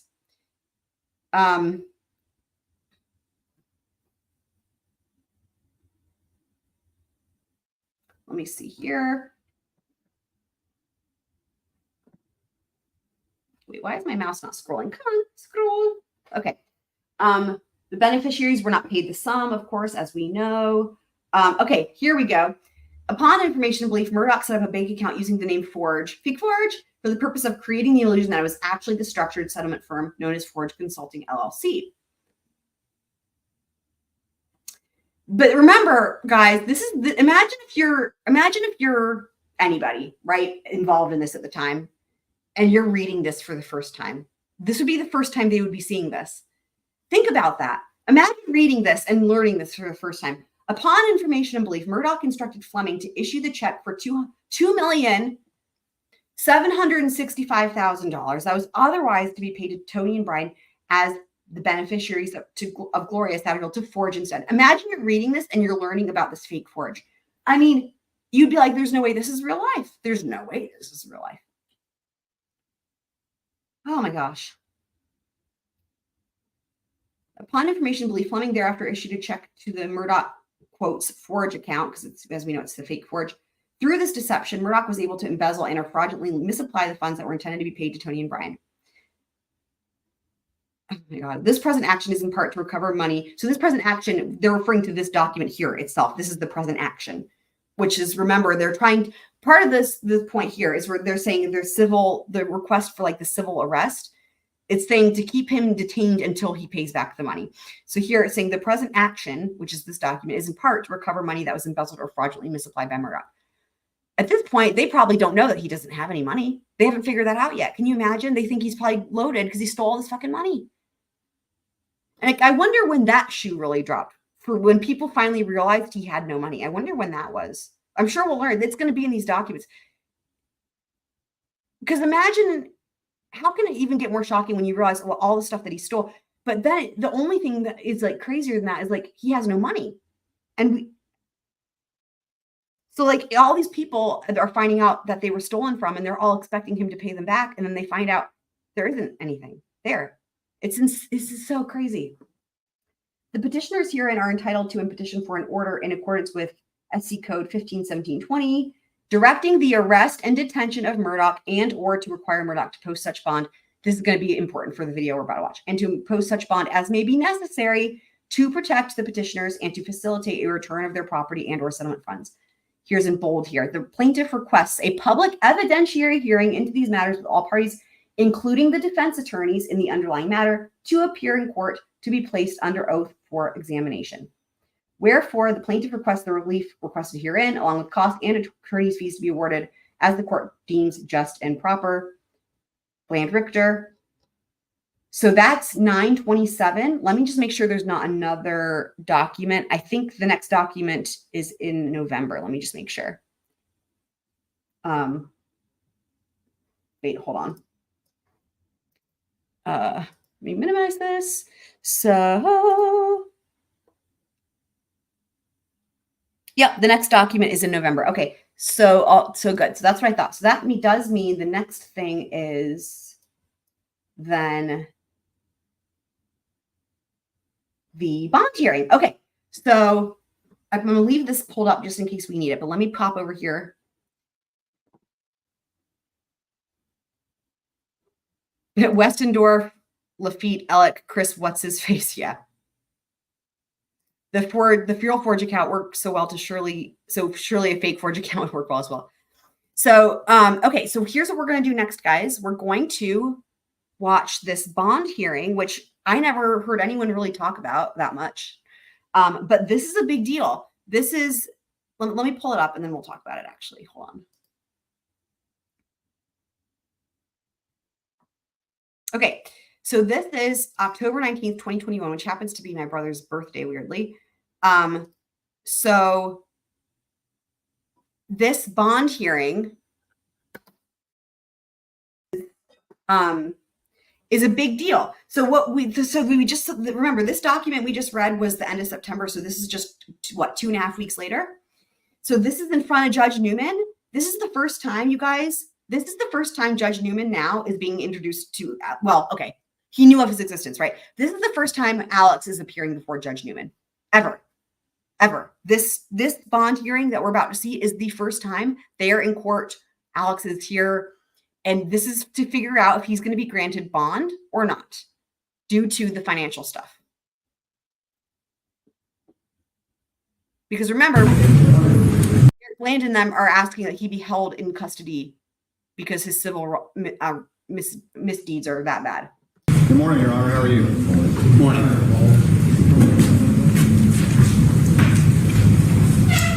Your Honor, we're here today in the case of State versus Richard Alexander Murdaugh. He is here for a bond setting on 2 Beaufort County arrest warrants. That is 23K-235570 and K-235571. Both of those are for obtaining signature of property by false pretenses greater than $10,000, Your Honor, and that's in violation of 1613-240, subsection 1. That is a 0 to 10-year felony for each count, Your Honor. Your Honor, Mr. Murdaugh is here, represented by his counsel, Mr. Harpootlian and Mr. Griffin, obviously, my name is Creighton Waters. I'm here for the state along with Megan Burstead and Don Zelenka. And the facts of this particular matter, Your Honor, if I can go through them very quickly, deal with the death of the longtime housekeeper of the Murdaughs. Her name was Gloria Satterfield, and she was their housekeeper for 20 plus years. She helped raise those children. And in February 2nd of 2018, she suffered a fall in the family home at Moselle in Colleton County. And she died on February 22nd of 2018 in the hospital based on injuries from that particular fall. She had 2 sons and has 2 sons. That's Tony Satterfield and Brian Harriet. And we do have family present in the courtroom today. Y'all raise your hand, family, please. Right. And they are currently represented by attorney Eric Bland and Ronnie Richter. Mr. Bland, on behalf of the victims, would like to address the court at the appropriate time. Your Honor, Mr. Murdaugh, as you may know, is a longtime lawyer in the state of South Carolina, does a lot of tort work. And at the funeral of Miss Satterfield, Mr. Murdaugh tells the family, hey, she fell at my house. It was because of the dogs. It was my fault. And I'm going to take you to a lawyer so that y'all can file a claim and get some compensation for the death of your mom. And he takes the boys to a friend of his, a very close friend of his, a person by the name of Corey Fleming. And Your Honor, as you're well aware, many times in these sorts of cases, there ends up being a structured settlement. And there is a company, a legitimate company here that operates in South Carolina called Forge Consulting. And what they do is they help facilitate these structured settlements in certain cases where that is approved by the court. But as Your Honor also knows, those have to be approved by the court. Mr. Murdaugh, it appears back in 2015, set up a bank account with the Bank of America in the name of Richard Alexander Murdaugh, DBA Forge. And it appears that this account was nothing more than an illusion, a fabrication, in order to create the illusion that these checks that he was getting in various settlements were going to a legitimate settlement consultant, when in reality they were going into an account that he controlled. And that's how this scheme took place in this particular case. And this led to a chain of events, Your Honor, that I've never seen before. Mr. Fleming talks the boys into appointing as PR a person at Palmetto State Bank. Dude, hearing Creighton's voice again, it's like my happy, like, I just love it. It's like, oh, you know, it feels like home. I don't know. I know it sounds so weird to say.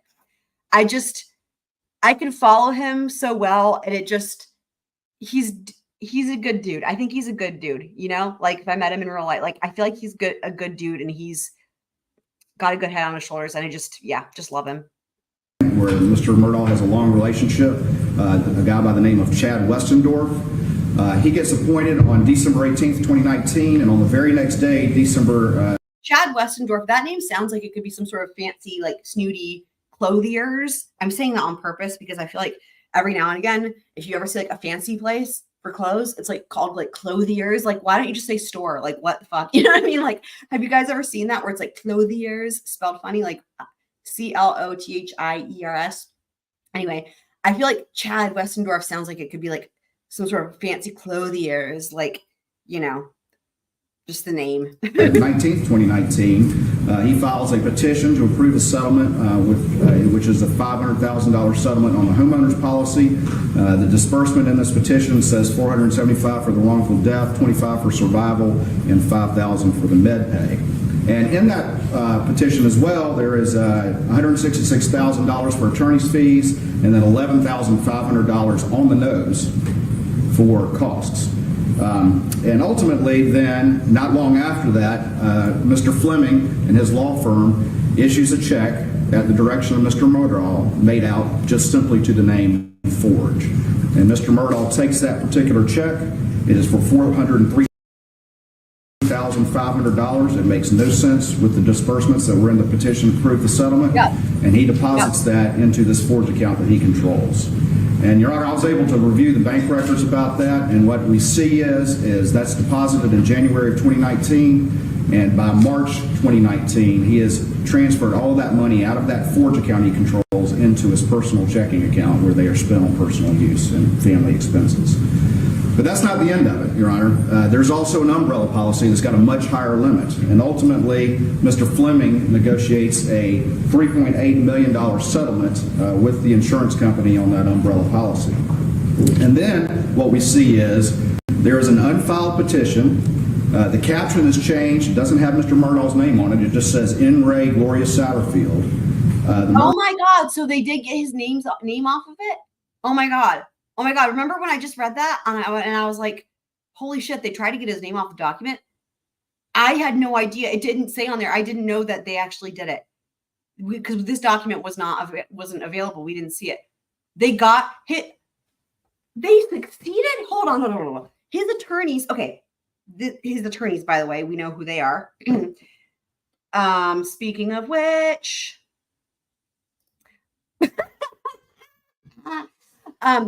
so this fellow and his buddy Jim, so they managed to get Alex's name taken off the fucking lawsuit when he's the defendant.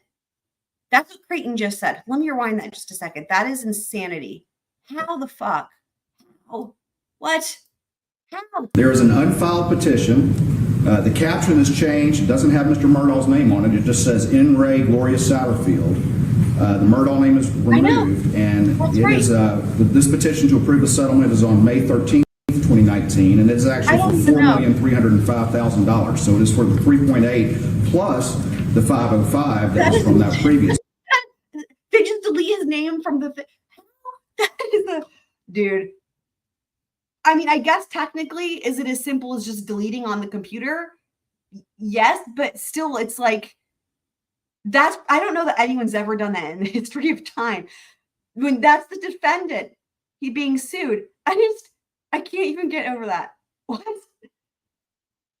That's like a, I don't know, if I was like EDB, it'd be like, that's like a code red Petition. for me. There's no mention of structure. There's no mention of a structured settlement. And in the disbursement that's set out there, there's supposed to be $2,765,000 that's supposed to go to the beneficiaries. And then there's also $105,000 in costs on the nose. Again, zero. $105,000, not 21 cents, not 37 cents, $105,000. So that disbursement also has in there for attorney's fees and all the rest of it. And again, $2.7 million is supposed to go to this. So hopefully you guys are seeing I think what he's reading off of there likely has this. It might even be the actual, I mean, what you're hearing from him is like literally what we just read. Because remember, this is only like 2 weeks later. So hopefully this makes sense as to why we went over that, because now we're hearing it. Again, that's what they asked for. They asked, please hold him in custody. And that's what the bond hearing is for, right? So this is what we're seeing. These boys back here. And instead, Mr. Fleming sends a check to Forge at Mr. Murdaugh's direction on May 13th, 2019 for $2,961,911.95. And that represents the second charge. The first charge is the $403,000. The second charge is for the 2.9, almost $3 million. And again, Your Honor, when you look at the petition, the disbursements make no sense whatsoever. They don't bear any relationship to what was said in those petitions. But the reality is that $2.9 million went into that Forge account that Mr. Murdaugh controlled, and within a few months, he had transferred all that money for personal use. He had been carrying a $100,000 credit card balance for months. That gets paid off. He writes 300 and some odd grand to his father. He writes a check for 610 grand to himself. He writes a check for 125 grand to himself. Not a dime goes to this family back here, Your Honor. And interestingly, I noticed last night that one of the checks in there was an $84 check that he wrote to Scott Harriet, who was one of the family members back here. So He wrote, that's disgusting. I believe that's Gloria's brother he's talking about, Scott Harriet. He wrote an $84 check to him. That's fucking gross. Dude, an $84 check. Hold on. Oh my God. Goes to this family back here, Your Honor. And interestingly, I noticed last night that one of the checks in there was an $84 check that he wrote to Scott Harriet, who was one of the family members back here. So he had over $3 million of money that should have gone to this family, or almost $3 million of money that should have gone to this family. And yes, sir. Equate this conversation to the beginning. All right. Yes, sir.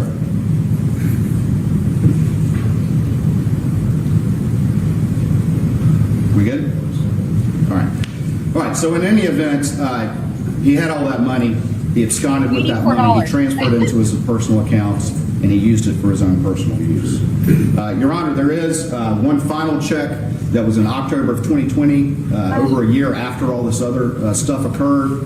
And that was for $118,000 that Mr. Fleming also sent to Forge, that Mr. Murdaugh absconded with that as well. That is not one of the current charges, but that is... I am sorry, but I can't... The audacity of having just stolen millions of dollars and writing an $84 check to because her brother, Gloria's brother, was one of the people who was, him and Tony are the ones who were supposed to be getting the money. They're in charge of her estate. Like, it's worse than not writing a check, right? It's like, oh, here's an $84 check. And 84 of all things. And you know what is so sad is that he was probably like, thank you so much. Because this is an ongoing investigation, Your Honor. This is the tip of the iceberg. This is an ongoing investigation, and I think there's going to be far more that we will reveal as we review these records. But it's important from a law enforcement standpoint and a prosecution standpoint that we go forward on the charges at a particular point in time that we're comfortable on, and that's what we've done here today. Your Honor. What he's saying is that's why, remember, this is a request. This is really unusual. I've never seen this before, but I've heard of it, but not seen it happen. This request for this like civil arrest. That's what Creighton is saying. He's saying that there's going to be more charges coming. What he's saying is like the hammer is going to drop with like all the criminal charges for the financial stuff. Again, the murders are still many, many months away for that. But what he's saying is we're comfortable. We want to go forward on the charges we're comfortable with, and they're still working on getting all that shit together. So that's just, he's saying like, you know, yeah, that's coming, but like right now we don't want to, we're not comfortable with that. So he's supporting, you know, because again, this is really, this entire motion, this hearing is happening because of Eric Bland. So he's supporting Bland and Richter. So yeah, abscond. I also just love the word abscond. Oh, there was a good word in the, what was it that I heard today? It was a ruckus, but I think they were calling it a fracas or something in the Karen Reed trial. I don't know if you remember that, DSN, but I'm like, oh, a ruckus. I thought ruckus was funny enough, but then they were calling it a fracas. I don't know. It could just be the Boston accent, but that was funny. And then people were spelling it like Freckas. I don't know if people from that area maybe, but and there was another good word too that I heard today. Is that a thing? Are you aware of what that is? I've never heard of that. I'm thinking of ruckus, but it seems like they're kind of synonymous. Fracas.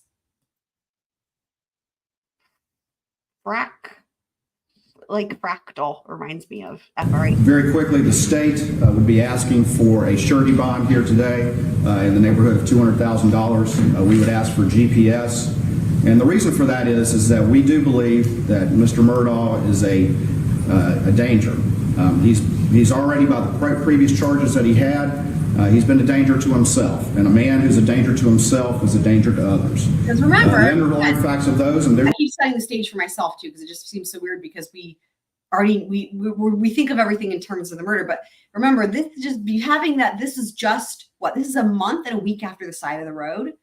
So that's why a lot of what they're going to be talking about is his him being a danger to himself, right? In reference to that. Already been a bond set on that, and I recognize that. But the underlying facts of those charges were in fact violent. Someone who's suicidal is also a danger to other people. Additionally, he's been apparently under treatment for a very severe opiate addiction. And Your Honor, doing a lot of drug cases, I know how powerful that is and how unmoored that can make someone. And then obviously we're all aware of the unspeakable tragedy that this family has suffered. His professional life is coming apart at the seams. He's facing very serious charges with additional ones to come, and that really can make someone very unmoored and very dangerous. And for that, Your Honor, I think that he is a danger. I think we also have to consider the fact like bond. I don't know. How familiar are y'all with bond hearings? Because that would be helpful for me to know how I can best help you guys. Because bond hearings are very different than other things that even if you followed trials, you may not have seen many bond hearings. We don't always see them. They're not always aired. They don't always, sometimes bond is just denied, whatever. It just sort of depends. But this bond hearing, again, is a big deal because this is for civil. I mean, we hear all the time where people have criminal charges and they have a low bond or no bond or whatever the case may be. They have an ankle monitor. This is a situation where you have a civil request to hold someone in custody and place a really high bond or no bond. And I think you guys will be surprised by what Judge Newman does. I certainly was. I was very surprised. This is really a big deal. What happens here with this bond hearing? I'm surprised actually we didn't hear more about it because it is so unusual. Here's the other thing. So yeah, speaking of that, hold on. The paranoid thought and the paranoid thinking, it was always related to pills. I want to watch it again. The paranoid thought and the paranoid thinking, it was always related to pills. I love it. I just have so many of these ready, and they're always going to be ready. I'm just going to keep them for all time. Got that. I've got so many. It's great. Yeah, well done there. This is a man who, just here today, on the two charges we're here today, we're talking about over $3 million that was. All right, I know what I was going to say. Yeah. So in terms of bond hearings, right, part of it is like there's a couple different elements, but the point of the bond is like the judge is kind of having to weigh, and they're getting, they have information. It's usually like the first time they might be seeing, it's usually a criminal defendant. Like I said, this is really unusual that this person has not been charged criminally yet. But usually it's criminal defendant, but this is probably the first time they're seeing them. So they're getting argument from the attorneys, and they're kind of trying to decide the two main things. Are they a flight risk? And actually, y'all might be familiar with it from like Donna Adelson maybe, but that are they a flight risk, and are they a threat to society? Are they going to run? And so that's kind of how that's determined. Yeah, I know, classic, right? I know. Hold on. Do I have let me pull up the other one real quick. We'll just do a little snippet of it. Because you guys. And Grady, I think, learned this from Bubba, but Grady would do it too. But Bubba had to mark every tree. I mean, he would go and he'd do a little number on this tree and that tree. You know how dogs do, and just marking his territory. And so that was the first thing those dogs did when they came out. Grady was chasing guineas, which was a normal thing to do. When Bubba didn't chase, these dogs didn't chase the chickens to kill them. They didn't normally kill them. They did kill them sometimes. It was about the chase with those dogs, and they were proud when they caught one. You could just tell by the way Bubba would prance to you when he brought chicken to you. That's what I wanted to do. Just the prancing part. So good. It's so good. Misappropriated. That's a lot of money. And I think inherently that makes somebody with that kind of means, with the kind of money that this man was dealing with, makes them capable of being a flight risk. Your Honor, again, they think if you steal money. $3.4 million, I believe you deserve a surety. I believe you deserve GPS. I believe that would be treating him by the book. Your Honor, we've also prepared for your consideration, and I've shown this to the defense, an order setting bond and some additional conditions that we would like. Meanwhile, look at his head. Remember, this is like 4 weeks after he supposedly was shot. There's his fucking head there in the middle. To put up, we have a waiver of extradition, as well as the conditions that Your Honor may be familiar with from the state grand jury, but a few that I'd like to mention in here would be no wasting assets. We have some information that that there have been assets that are being sold and disposed of. We would ask for him to have to surrender all firearms in his possession and not to possess any firearms. We would also ask that any travel that he does, and I've done this with other clients of Mr. Harpootlian's, that any travel he does has to be not taken without a specific notice to and approval by the state, so that we can be sure where he is at any given time. Those are some of the conditions that we would... I can just picture it could be like a YouTube show, like Campfire Stories with Alec. We would raise. Also, Your Honor, just to point out, I believe that we are here, these are Buford charges. We are here by the consent of the defense, as well as the consent of the victims, to handle this matter here in Richland County today. Your Honor, at this time I will turn it over to Mr. Eric Bland, who represents the Satterfield family, to speak on behalf of it. Yes, sir. Thank you. From the defense, before hearing Yes, sir. Thank you, Your Honor. Police Court, Your Honor. Mr. Griffin and I are going to deal with this in two prongs. He's going to discuss our memo he submitted in great detail. However, before we get to that, let me address a couple things. First of all, we're not here today to debate the allegations by the state. He's presumed innocent at this point, and while the allegations are just that, allegations, they're really not relevant to the bond Your Honor says. The second thing I point out is this. When he was made aware of the charges in Hampton County, for which he's out on bond now, he brought himself from a treatment facility in Georgia, surrendered himself, PR bond was set, he was released, he went to another treatment facility. We offered to SLED to let us know if you need him. We anticipated further charges. Remember, they did not take this is the only fool who would go to rehab just to pretend, just to prove he has a quote unquote drug. Like, but think about it, right? Like, you're going to hear this. We talked about this and we were like figuring this out, right? It comes up like in this bond hearing, The only freaking argument that his attorneys make for him on his behalf that he should be given bond, it's almost like he had it fucking planned out. Wait, of course he had it planned out. The only argument you're going to hear from them is that he should be getting bond is that it's because he's in rehab. So in other words, don't put him in jail because he has to finish his rehab stint.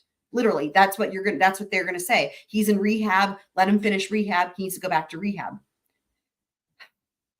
Up on our offer to have him come up under his own steam and surrender himself. They went to Orlando, Florida, took him into custody. Let's just remind ourselves what that place was like. Private chef, yoga, pool, the works. So you know what? Maybe maybe it's the smartest thing to do, right? Like pretend all this and that, go in to this rehab, and then you can be like, yeah, I'm in rehab, and then use it as an excuse to not have to be held in custody. Because guess what? You're living a life luxury there compared to jail. It's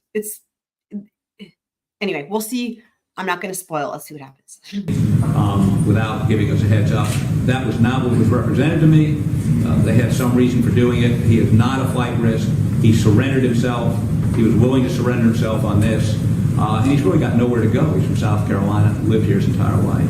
The second thing I think that's important to recognize is this. He has had at least a decade, if not longer, of severe addiction to Oxycontin and other opioids. Much of the conduct they're talking about here today, occurred because of that, some of it to fuel that, and certainly his judgment was impaired in a dramatic way. He is off of those. He has just completed almost 6 weeks of detox and It's like trying to say he's not a threat to anyone anymore. Addiction center, 2 different centers. And we had hoped he would be able to go to the next step. He was ready to do that. We had permission. This is their case not case, but this is their argument for trying to get him bond. From the magistrate for him to do that before he was arrested a week ago, last Thursday. And I think the state will agree that anybody with the kind of drug addiction that is evidenced by, I think we furnished letters to you from the addiction center in Georgia, needs continued treatment. We're not ready today to ask the court where, if it happens to be outside the state of South Carolina, we need to deal with whether or not insurance is available for that and where he would get the best treatment. But we would ask you to consider, and Mr. Griffin's going to go into this in greater detail, a personal recognizance bond. I mean, for him to have a surety bond means he's going to have to waste some of those assets that Mr. Waters is talking about on paying the bondsman. So, Your Honor, having pointed out his willingness to confront these charges, he hasn't run once, not going to run, and the fact that maybe he, at some point was a danger to himself in an opioid-addled mental condition, asked somebody to shoot him in the head. But that's not where he is today. He's been through 6 weeks of addiction treatment. He needs more. And, Your Honor, we'd ask you to consider a PR bond. Maybe let Mr. Griffin go into greater detail on that. Good morning, Your Honor. Jim Griffin. Yes. We emailed a copy of this memo to your chambers. I have an extra if you'd like to hand it over. See it was your email. Okay. So, Did you just say, I received your email? as Your Honor knows, the South Carolina Constitution actually guarantees the right of bail to persons who are charged with a non-capital offense. Not only that, South Carolina Code, Section 17-15-10, in fact, requires the issuance of a personal recognizance bond unless the state can prove that the defendant is a flight risk or a danger to himself, or excuse me, not to himself, but to the community or to any individuals. We don't think that the evidence presented here is that that the state established. I haven't heard any evidence at this point. What? Heard from the lawyer, but haven't heard from law enforcement. Yeah, that's really interesting, isn't that? What a big mistake for Jim to make, because there's no criminal charges yet. There's not. Judge Newman's like stepping in and correcting him. Like, we haven't heard any evidence yet because this isn't like. That's right, and these are just charges, and we have representations from counsel for the state. The information provided to Your Honor in that regard, and as summarized by Mr. Harpootlian is that he voluntarily appeared once, was willing to voluntarily appear again.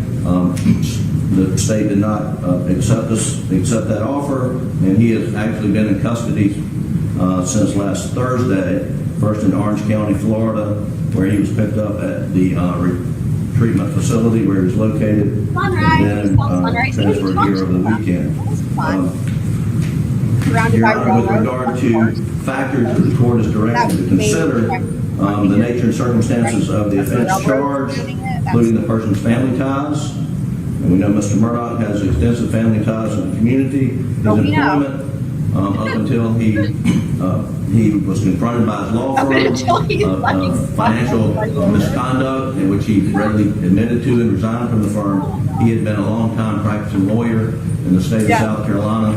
You know, it's really funny because at this point, you probably like this would be there for it's like they're like little babies at this point, right? Like Poot and Jim. It's like they're just getting started with Alec, and it's like by the time the murder trial comes around, it's like I think they've become comfortable with what they're dealing with, like the groveling. I totally agree though, because this is really funny. It's almost like the attitude to me comes across as really different. It's like they're still trying to act like there's any anything, like any argument, any like there anything good about him they can say. I don't know. It is funny though. There's not. I guess the difference is the acceptance, right? When the acceptance sinks in of you know, they can't get around some of the shit he did. You know, his license has been suspended, and we are cooperating with the Office of Disciplinary Counsel in that regard, and he has complied with the rules. He's a good boy. Applicable and the Supreme Court order that he notify all clients of his suspension. He's in full compliance with that. We're submitting an affidavit to Supreme Court today to support that. Oh my God, yes. Character and mental condition, yes. Your Honor, as Mr. Harpootlian. Oh my God, yes. Which ones are those called? I know exactly who you're talking about. By the way, my favorite Christmas movie of all time is Muppet Christmas Carol, and the two elderly Muppets are big characters and have a whole song in that movie. Oh my God, that's amazing. That is exactly what they're like, and they even look like that. Poot looks like the one with the curly hair. Oh my God.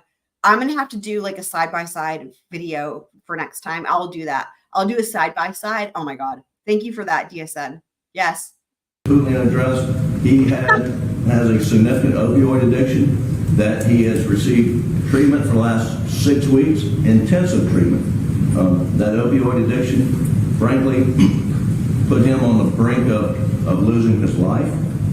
He attempted to commit suicide at the hand of another. And fortunately for him, his family, and those who love him, that was not successful. His length of residence in the community, he's 53 years old. He's lived nowhere but in South Carolina, primarily in Hampton County. Record of convictions, he has no record of convictions. Record of flight to avoid prosecution. Zooming in on his head, you guys. Check that out. Zooming in on his head.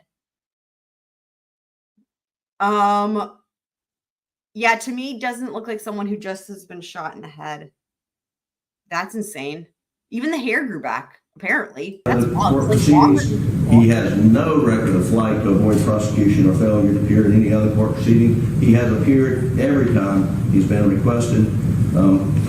Again, those are the factors that the court is directed to consider. Yeah, but he's only been I will point out again that the statute says you begin with a presumption of a PR bond. And, Your Honor, we think that is what he's entitled to. We had put in our memo a suggestion that he be subject to random drug testing. You know, he's willing to do that. He's committed to do that. Dude, he will do that regardless of this. I bet Judge Newman's like, I don't give a shit about the drug testing. He's not. They're trying to make it all about the drugs, clearly, right? Like he's not here on. He's not been arrested or charged or anything with. There's no drug charges. I mean, let's just wrap our hands around that. There's no possession. There's no drug charges. There are no drug charges. But yet they're making this all about the drugs. Like what they're saying here is normally what you would say if somebody's like been caught with drugs on them or they're dealing or whatever. And then it's like, hey, you can drug test them to prove they're not doing it. This is insane to think about. Like that's what they're making this all about. It's like, well, it's just like a big red herring, you know? But, Your Honor, we think with random drug testing, that would be sufficient condition of release to ensure appearance. and that he's not a danger to the community. The Alec Murdaugh, who's not hooked on drugs, has lived a good, fruitful life. I always and get strong man in red herring. only when he got hooked on opioids did things turn south, and he truly regrets his conduct. Thank you, Your Honor. Thank you, Your Honor. At this time, I would recognize Mr. Eric Bland, who is the designated representative of the victims in this matter. He would like to address the court. May it please the court. Yes, sir. Judge Newman, my partner Ronnie Richter and I represent the victims. These are the Satterfield and the Harriet family. This is Brian Harriet. He's the direct victim of Alex Murdaugh. This is a sad day, Your Honor. It's a day for lawyers that we look upon another lawyer who stole money from clients. Alex Murdaugh stained our profession. He also put a black eye on this state. I disagree with Jim Griffin and Mr. Harpootlian. If he's an opioid addict for 20 years, how is it that he tried cases? How is it that he appeared before judges like you? How is it that he worked with his partners and represented clients? I do not believe that is the case. Yes. He is a clear and present danger to the citizens of this state and to my family. This is a man that used a gun on Labor Day weekend. This is a man that used a pen to steal $3.3 million with another $118,000 that's potentially going to be charged. It's no different than somebody walking into a bank and using a gun. We need to make sure that when somebody steals with a pen, it's the same as if they're stealing with a gun. We have a man here that you're going to hear from my partner. And that's an interesting argument. And the state does, I guess I don't know if they had by that time, but I know that the state had cracked down on the financial crimes, and that was part of the whole thing. Creighton does, the white collar, so-called white collar crimes. Has done some financial transactions within the last week and a half that shows that he is a financial risk to the victims of his crimes as well as the citizens of this state. Your Honor, we think that an appropriate bond should be placed, but it's a bond that has conditions, that he can't do financial transactions without court permission, that he, if he is going to stay on his property that's posted, that we have the ability to serve him with process. There's so many eyes on this courtroom today watching us. Today is the day that Alex Murdaugh needs to get comfortable getting uncomfortable. And I ask you to look at the crime. Yeah, so This is in a other crime words, of a lawyer. don't let him go back to the Sunrise Detox Center and have his yoga and his poolside lounging. Stealing money. My partner and I have been doing legal malpractice for 30 years, and we have never seen such a breach of trust. A man who stole money from the very family of the housekeeper that helped raise his kids. This is a crime that we've never seen before, and I think Your Honor would send a clarion bell depending on the type of conditions that you put on his bond. I appreciate the opportunity to appear before you. The victims also appreciate you presiding over this case, and with that said, my partner Ronnie Richter will address something. Sort of vague on what you're presenting to me. On the one hand, you said that you're convinced that Mr. Murdaugh presents a clear and present danger to society and to himself. On the one hand, and then on the other hand, you say he should have a bond with conditions. So it's kind of hard to hear him, and part of it is they have the plexiglass up for COVID, so I'm going to try to say what he said. So this is where I was like, oh, Judge Newman, what are you going to do here? Because what he's saying is, hang on, I'm confused. He's like, on one hand, you're saying he's a danger to society, like he shouldn't get bond, but then you said that he should get a high bond, which means he should have a bond or whatever. So he's like saying, do you think he should have a bond or not? Yeah, clarion bell. I heard that. I don't know what that means, but I heard that. And I was like, I wonder what that means. Do you happen to know? Does anyone know? But let me back it up just one more time. So hopefully you guys can see what I mean by he's like, it's funny because it's like, it almost is like the way I interpreted this when I was listening to it, I was like, oh, it almost sounds like he's considering not giving him bail. What? In this case, and with that said, my partner Ronnie Richter will address something. Sort of vague on what you're presenting to me. On the one hand, you said that you're convinced that Mr. Murdaugh presents a clear and present danger to to society and himself, on one hand. And then on the other hand, you say he should have a bond with conditions. No, I want him not to have a bond. I would love it if this man was locked up and he couldn't harm anybody else. But there is a presumption that somebody is going to get bond. And So, right. And I here's what I think. I think that they expected him to get bond. When I say they, I mean Creighton and I mean Aaron Bland. I think they expected him to get bond. And so they're saying, oh, he should be a high bond versus arguing that he shouldn't have a bond at all. if you're going to put bond, put the... Oh, right. The Carillon. Right. Okay. So are you saying he got it wrong when he said clarion bell? I wonder if that's... Yeah, I know about the Carillon. But clarion is a word that means something. I'm trying to remember. That's it's actually in Simon and Garfunkel, Sound of Silence. It's Scarborough Fair. It's in Scarborough Fair. It's they mention clarion. They say clarion call. I don't know what that is either. So oh, you're not sure what he said. I thought I heard clarion bell, but I don't know. Let me see if I can look that up. Those serious conditions on him that will restrain him. Our position is he does not deserve bond. He forfeited that right. He stole. He's a liar and a cheat. Thank you, Your Honor. Sir. May it please court, Your Honor. Yes, sir. Ronnie Richter, also for the victims. We want you to have the benefit in your consideration of some of these transactions. Interesting. So on my phone, DSN, so I did a search for like clarion bell. So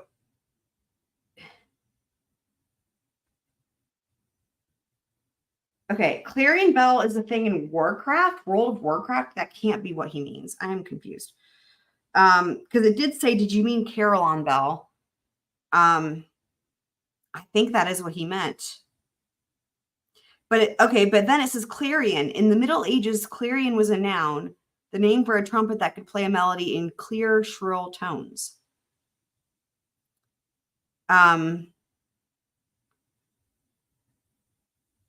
Oh, the sound is used. Okay. So he did mean clarion. I got it now. So, okay. So here's what I inferred from the way this is interesting to me. The way he said it would be a clarion bell.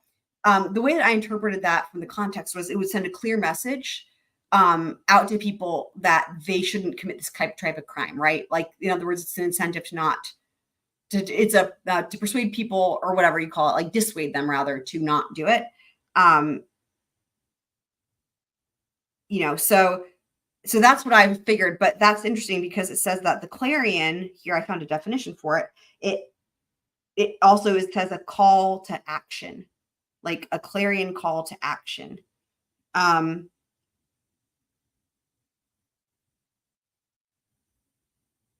Right.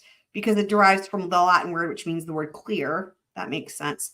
So that makes sense then. A clarion call would be clarion call, that's what it is in Simon and Garfunkel. That makes sense. And then it also makes sense as a clarion bell, I suppose, similarly as like sending out a clear message. So hopefully that makes sense. We can all learn things, words, new words.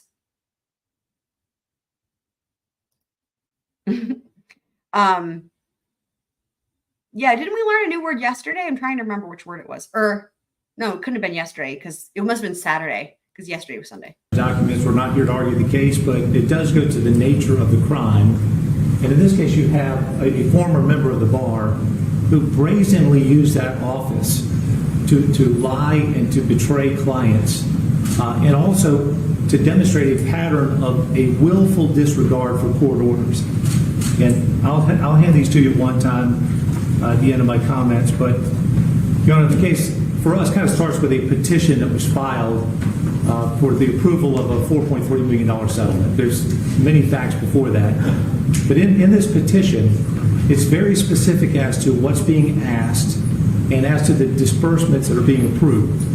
And when Judge Mullen approves that petition by this order approving settlement, attached to the order is a very specific set of disbursements that were permitted from the $4.3 million. And Mr. Murdaugh would understand this as an attorney. By court order, the only disbursements that were allowed to be made from that money were set forth on this schedule, including a check for $2,765,000 that was to be directed to our clients as the beneficiaries of their mother's estate. So instead, what happens? They take this court order, they don't so much as file it in the court record, but they bag this court order. Mr. Murdaugh and perhaps others, and this, Your Honor, I'm going to submit for your consideration, is the trust account ledger from the Moss Coon Fleming law firm that shows exactly what happened when they left Judge Mullins' chambers. So instead of the disbursements on the order, instead of a check for $2,765,000 to our client, these checks issued. A check for $403,500, that's one of the checks that we're here to talk about today, to an account called Forge. And you've already heard, and I know Your Honor is well aware of Forge Consulting. Forge Consulting is the preeminent structured settlement firm in South Carolina. It's the place people go when they get large recoveries to invest and structure their money. Mr. Murdaugh intentionally set up an account in his own name, leveraging the credibility of Forge Consulting by calling it Forge. And so he directs others, write me a check and send it to a post office box in Hampton, South Carolina that goes without cover in the amount of $403,500. He takes that money, he misappropriates that money. Additionally, he requests that a check be issued to Forge for $2,961,931.95. You're not going to find that on Judge Mullins' approved schedule. That check likewise sent to a post office box in Hampton, South Carolina, under his control, takes the money, apparently misappropriates all of it. And as you've heard, there's yet another check for $118,000 that he requests and it's sent the same way. Your Honor, that is, I can't think of a more willful, open, brazen violation of a court order than that. When they walked out of Judge Mullins' chambers with that order, all counsel and Mr. Murdaugh understood what was to become of that money and willfully disregarded it. And so we have grave concern that whatever conditions you put on this bond, he will likewise brazenly disregard. That's why we're asking for tight constraints on him. Your Honor, I have copies of the actual checks. Significantly, on the $2,900,000 check is endorsed Alec Murdaugh, DBA Forge. So clearly, he misappropriated those funds to his own use in open violation of the court's order. Now, we have concern that he has been engaged in a pattern now of dispossessing himself of assets for the purpose of avoiding attempts by us and others to collect against him. We know that in recent times he has transferred an interest that he owned in Green Swamp Club, a gun club, hunting club down in Beaufort. We're not sure exactly what money he got for this, but the transaction. Hold on. I don't think I've even heard of this. Have you guys heard of this? I don't know that this came up in the trial. The Green Swamp Club?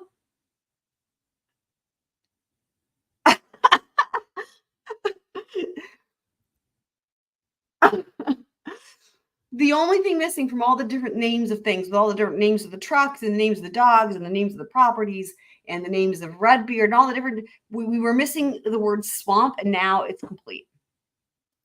Occurred on October 1st, 2021, and I'll have a copy of that for the court's consideration.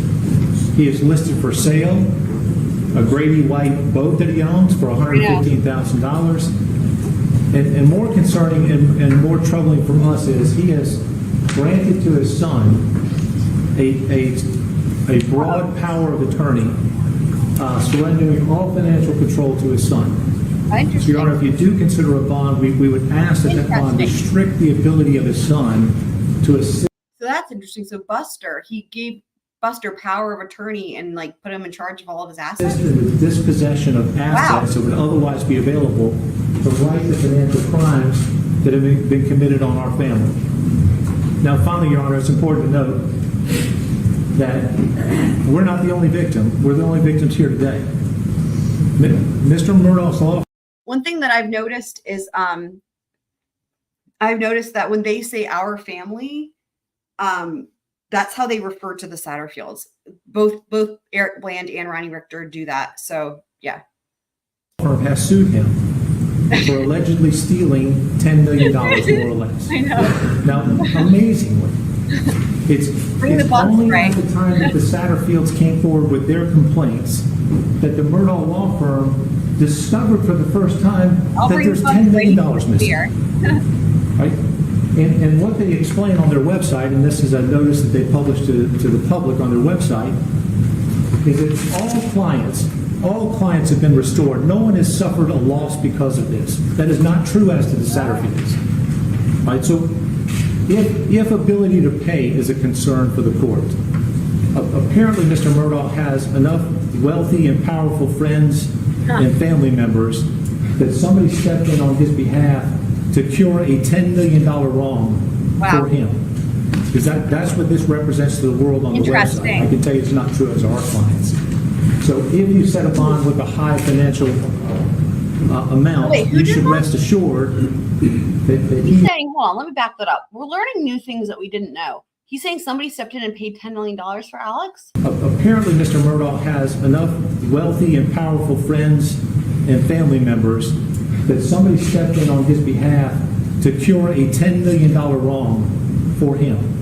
Because that's what this represents to the world on the website. I can tell you it's not true as our clients. So if you set a bond with a high financial amount, you should rest assured that he has the financial wherewithal through influential friends and family members to respond to virtually any bond that you can issue. So, Your Honor, we ask that you issue. I wonder if you're going to issue. I had not heard of that. Have y'all heard of that? Somebody paid off a $10 million loan. I mean, I could be wrong. I just don't remember. I don't remember that coming up in the trial.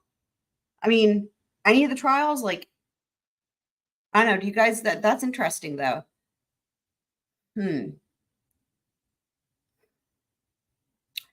I mean, you know, most people, including myself, still think that the money is somewhere and he's got people that can access it, you know? Bond that it be for a serious amount. He has the ability to pay. And in closing, Your Honor, what's the serious amount? 10 million, 20, 30, 50, 100? $4.3 million feels appropriate to us. It seems to bear some relationship to the crime that was committed to our clients. Yeah, I mean, that's also possible. In parting, there's one other victim in this courtroom you need to hear from, and that is the South Carolina Bar. Because I can represent to you, as a member in good standing and as an officer of this court, we get called every day from lawyers about this case with one unified sentiment. Wow. Outrage. Wow. Outrage that this has happened. Outrage that our profession is stained. He is naming the the South Carolina Bar Association as a victim. Holy shit. That is some serious stuff right there. And with the hope that the bench is going to start the process today of restoring some integrity and some dignity to the practice of law by letting it be heard that this conduct is unacceptable and that it will be met with the full force and fury of the court. Wow. Thank you, Your Honor. That is a lot. Thank you, Judge, and thank you, Mr. Bland, Mr. Richter. Very quickly, Your Honor, I provided a copy of this to the defense, but I do have for your consideration if I can approach a proposed order that's got some of these conditions for Your Honor to select or not select, obviously, based on Your Honor's ruling. Have to receive what anyone that opposes wanted to be clearly stated that I'm not bound by any suggestions or proposals by either side. Absolutely, Your Honor. The conditions on there are not selected, Your Honor. They're just the standard conditions, and again, you know, the ones that are of particular importance aside from a decent surety and GPS is the wasting assets provision. He's already surrendered his passport.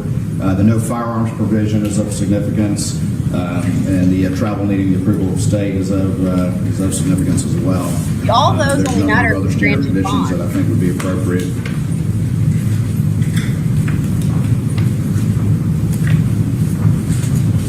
Again, that's why, like I was saying, that's why I feel like they were kind of under the assumption that he's going to be granted it, And so they're like, we want to make sure he has a GPS monitor and he can't do this or that, take his firearms away. Law enforcement agency shall inform the court of various considerations indicated in the statute in Title 17. Yes, sir. I'd like to hear from the law enforcement agency pursuant to the statute. You would like to hear from me or the police officer, Your Honor? You consider yourself a law enforcement agency? Prosecutorial agency, Your Honor. I'd like to hear from the law enforcement agency in charge of investigating that. All right. We have Agent Turner, Special Agent Turner from SLED. He's part of this investigation. Good morning, Your Honor. Yes, sir. What? Yes, sir. Good morning. Good morning, sir. How are you doing this morning? I'm fine. Your Honor, I can say that we've worked in lockstep with the Attorney General's office on this case, and that everything they've said is completely accurate. We agree with their assessment of this case at this point in time, and we support them. But he doesn't have a beard.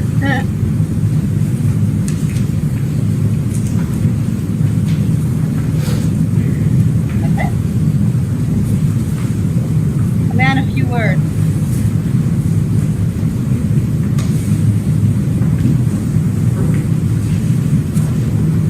That's interesting. Is Judge Newman just waiting for him to say more? Because that was, I guess the point is right. Because again, doesn't have any formal criminal charges here yet.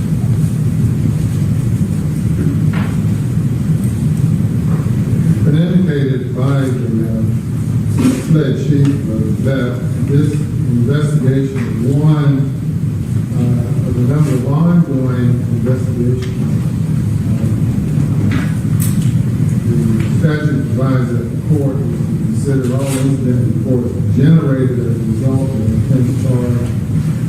And in my mind, the court should consider the nature and extent of any ongoing investigation that can be disclosed that might impact upon the court's decision. How would you like to address that? Give me just one moment. May I consult with him, Your Honor? Yes, sir. Yes, sir, Your Honor. I apologize.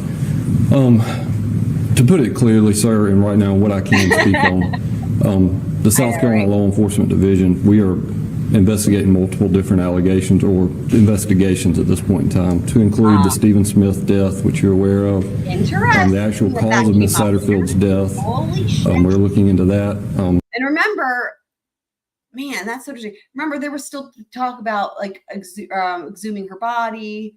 I know they did exhume Stephen Smith. That's interesting that this is coming up here. You know what? The only reason that would matter. That's interesting. Huh. Hold on. Let me rewind to that, and then I'll say what I think. This is interesting what he's deciding to mention, considering Alex has no criminal charges yet. We are investigating multiple different allegations or investigations at this point in time, to include the Stephen Smith death, which you're aware of, the actual cause of Miss Satterfield's death. We're looking into that, the financial case that you're here with today, and numerous other financial investigations dealing with fraud or possible other criminal actions. As of right now, these are the charges that we're comfortable with and that we feel appropriate bringing forth. That's not to say that there won't be additional charges. So do you know what was missing from that list, though, was the murders of Maggie and Paul, which is interesting. Because remember, at this time, he was considered a suspect. But they clearly don't want to show their hand at that point, right? But it is interesting that in a way, they're sending a very clear message a different way by saying anything like that. It's so fucking interesting that they said anything about that. Like he didn't need to say that. Like he didn't need to say anything about Stephen Smith. And I mean, I guess Gloria Satterfield makes sense, but I'm just shocked. I'm so shocked that came up here. Like, in other words, that's kind of hinting at, like, clearly he might be involved in, like, I don't know, murder. You know what I mean? But he doesn't actually say Maggie and Paul. Interesting. Charges brought forth in the near future or possibly brought forth in the future. But these right now are the charges that the South Carolina Law Enforcement Division, felt were appropriate to bring before you today. Thank you. Thank you, sir.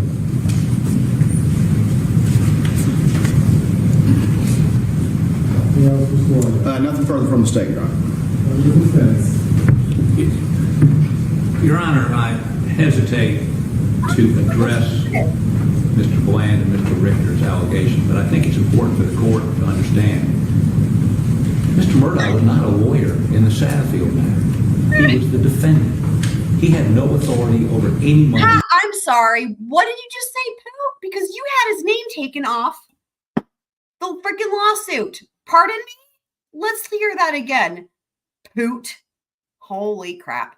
Mr. Murdaugh was not a lawyer in the Satterfield matter. He was the defendant. That takes some, that's some audacity right there.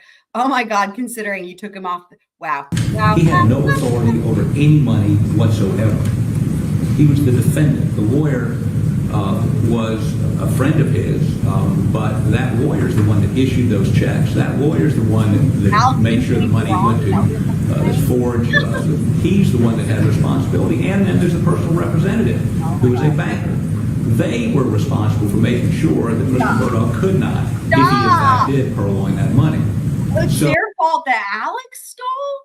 What's happening? The idea that somehow he used his position as a lawyer, he was the defendant. He was the one that got sued. I hope Judge Newman rips him a new one for taking his name then off taking his name as a defendant off of the freaking lawsuit. Make no mistake about it. In these particular crimes, he was not acting as an attorney.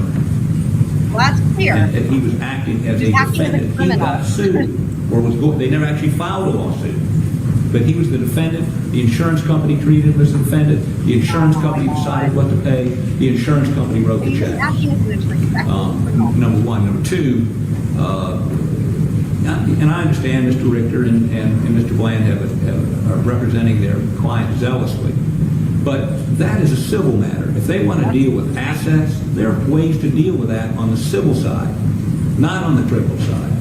If they feel that he's disposing of assets, we don't know. I mean, they made some allegations here this morning. To be frank with you, he has been in rehab or in jail since he was turned himself in on the charges down in Hampton County. He hasn't been executing documents except to the extent, I think the Hunt Club one he talked about was the bank getting paid. He got no money on that. But again, that's for the civil court, not for this court. Be happy to answer any questions Your Honor might have. I have a question. How do you sleep at night? No, just kidding. Murdaugh, is there anything you would like to say concerning Bond? Of course there is. Yes, sir, Your Honor. Oh, come on. Your Honor, one other matter. He's not a member of the bar anymore. If the idea that somehow he could steal with a pen, he's not going to be in a position. He's been suspended. He's turned his license in. He's not going to have any escrow accounts. He's not going to have any clients. He's not going to be able to further the scheme that Mr. Bland and Mr. Richter talked about as an attorney. Thank you. Yes, sir. Your Honor, he absolutely used his position, his prestige, his reputation as a lawyer to steal from this family. They trusted him because they knew of his reputation as a lawyer. They listened to him when he took them to. I love it. He's doing the classic Creighton Point. I'll call it the classic Creighton Point at Alex. I love it. Mr. Fleming. And they believed in him when they talked to him about the case. PMPED sent a notice of representation at the beginning of this case, which is amazing. And at the end of the case, after that last check in October of 2020 for $118,000, there was a dismissal signed. It was signed by Mr. Murdaugh himself, not by any attorney on his behalf or anything like that. So it was his knowledge of the system, it was his knowledge of Forge Consulting, and it was the belief of this family and his reputation as a lawyer that allowed him to steal this money. So it is absolutely tied to him being a lawyer. Thank you, Judge. Mr. Bland, Mr. Richter indicates you have some documents you want me to review. May it please the court, Your Honor. Yes, sir. Your Honor, may I add one thing? Yes, sir. Mr. Arbulian is actually factually incorrect. Mr. Murdaugh prepared personal representative documents for Tony Satterfield to become the personal representative of his mother's estate. His paralegals and secretaries conversed with Corey Fleming's secretaries and paralegals about how money was supposed to be exchanged. He very much acted as a lawyer in this case. It's the strangest thing where the defendant dictates to the plaintiff lawyer how to run the case and then how to allocate the money in contravention to a court order. And we have introduced into the courts of this state the documents that show that Mr. Murdaugh actually did represent the family at the same time he was a defendant in a potential lawsuit. Thank you, Your Honor. I'm going to take a recess to review what has been submitted and to ponder my decision and say that I'm not in any way considering personal recognizance bond. I'm not considering that in any way. The issue for me is if the court should deny bond entirely. So did you hear that? Probably not. It was hard to hear, but this is the part where I was like, holy shit. So he's saying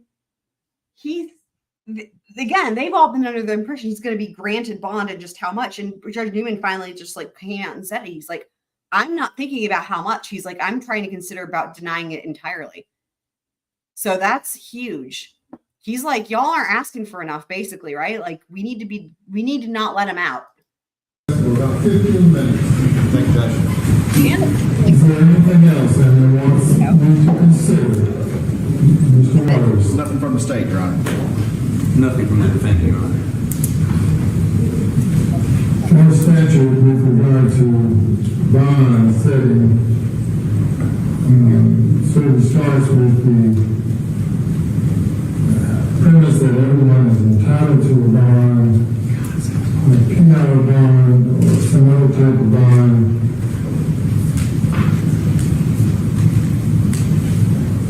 Unless they present an unreasonable danger to themselves or the community, or unless they present a flight risk.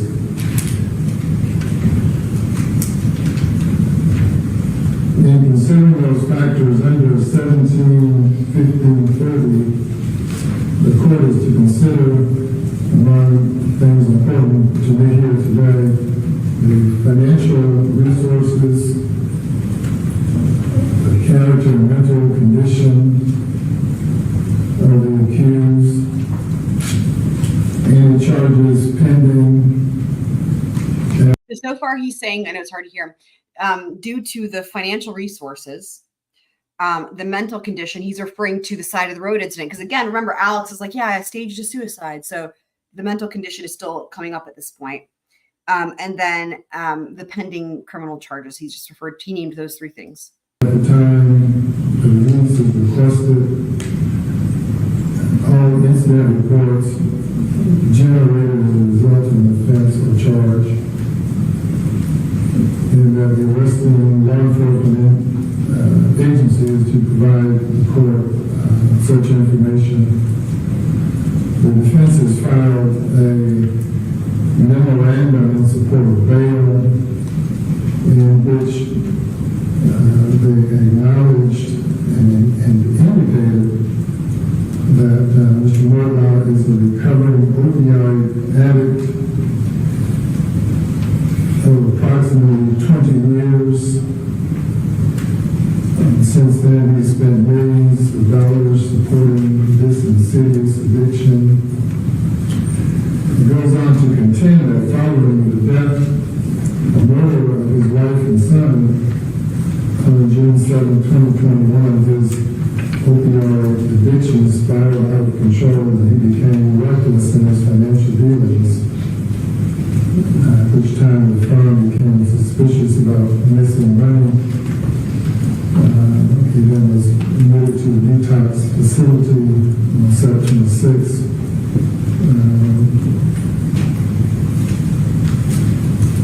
After attempting suicide on September 3rd, and indicated that he voluntarily surrendered himself. He indicated that he wanted to kill himself side of the road. Coming back from Florida after there being an indication of charges against him.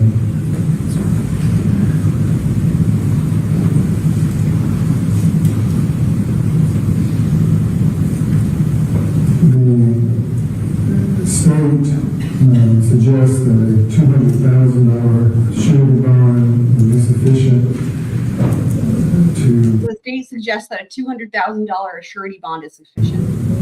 guarantee all the protections required by the law. The defense seeks a personal recognizance bond. I am concerned, however, with the safety issues that are present, not only as to Mr. Murdaugh, but the community. Perhaps 78% of the cases I deal with in criminal court involve someone with some type of drug problem, drug addiction that results in serious criminal consequences. Rarely 2 or 3 weeks go by without me having the occasion to sentence someone to prison for 30 years to life for murder and other offenses committed while under the influence of drugs. Here the defense suggests that Mr. Murdaugh has an insidious addiction that's lasted over 20 years, during which time he's achieved high accolades in the law. Yeah, so he's basically saying, I call bullshit. You know, he's like, yeah, the defense is saying he's had this addiction for, so he was saying, and I'm sorry to hear it, so I'm just going to try to summarize. What he was saying was, he was like, I've seen people, what they do when they have addiction for all these decades. That's what he's saying. He's like, the majority of my cases are criminal, and a lot of them have had long-term drug addictions. He's like, I see what that does to people. And he's like, meanwhile, Alex's defense attorneys are saying that he's had an addiction that's been going on for decades, and he's been achieving all this other shit. And so it's like, something doesn't match up here. He's been placed in significant positions of trust, and now stands accused of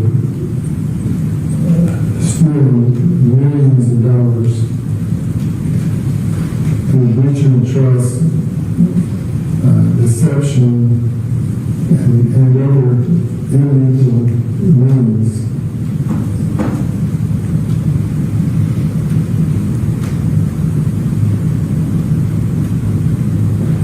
There's no amount of dollars the court can set that would safely provide protection to Mr. Murdaugh, to the community, and satisfy the conditions of the statute in my mind. With regard to the character and mental condition of Mr. Murdaugh, who's admittedly attempted suicide or engaged in a conspiracy to commit murder through a co-defendant. At least that's what it is. Now he's referring to Alex's mental state because of the side of the road.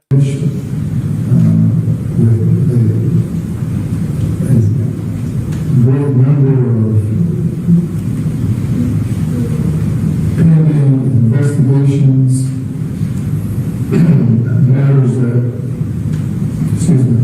law enforcement has to some degree disclosed and some degree not disclosed. There's no way that this court can set a bond at this time. I am therefore denying bond at this time. Bond is denied. That's the shocking part. I know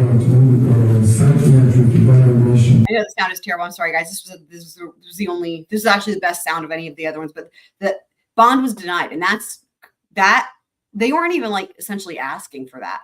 That's a big fucking deal. That sends a huge message from Judge Newman, in my opinion, that he just flat out denied bond. I bet Alex was shocked, and they thought he was gonna fucking go back to his fancy pants Sunrise detox place.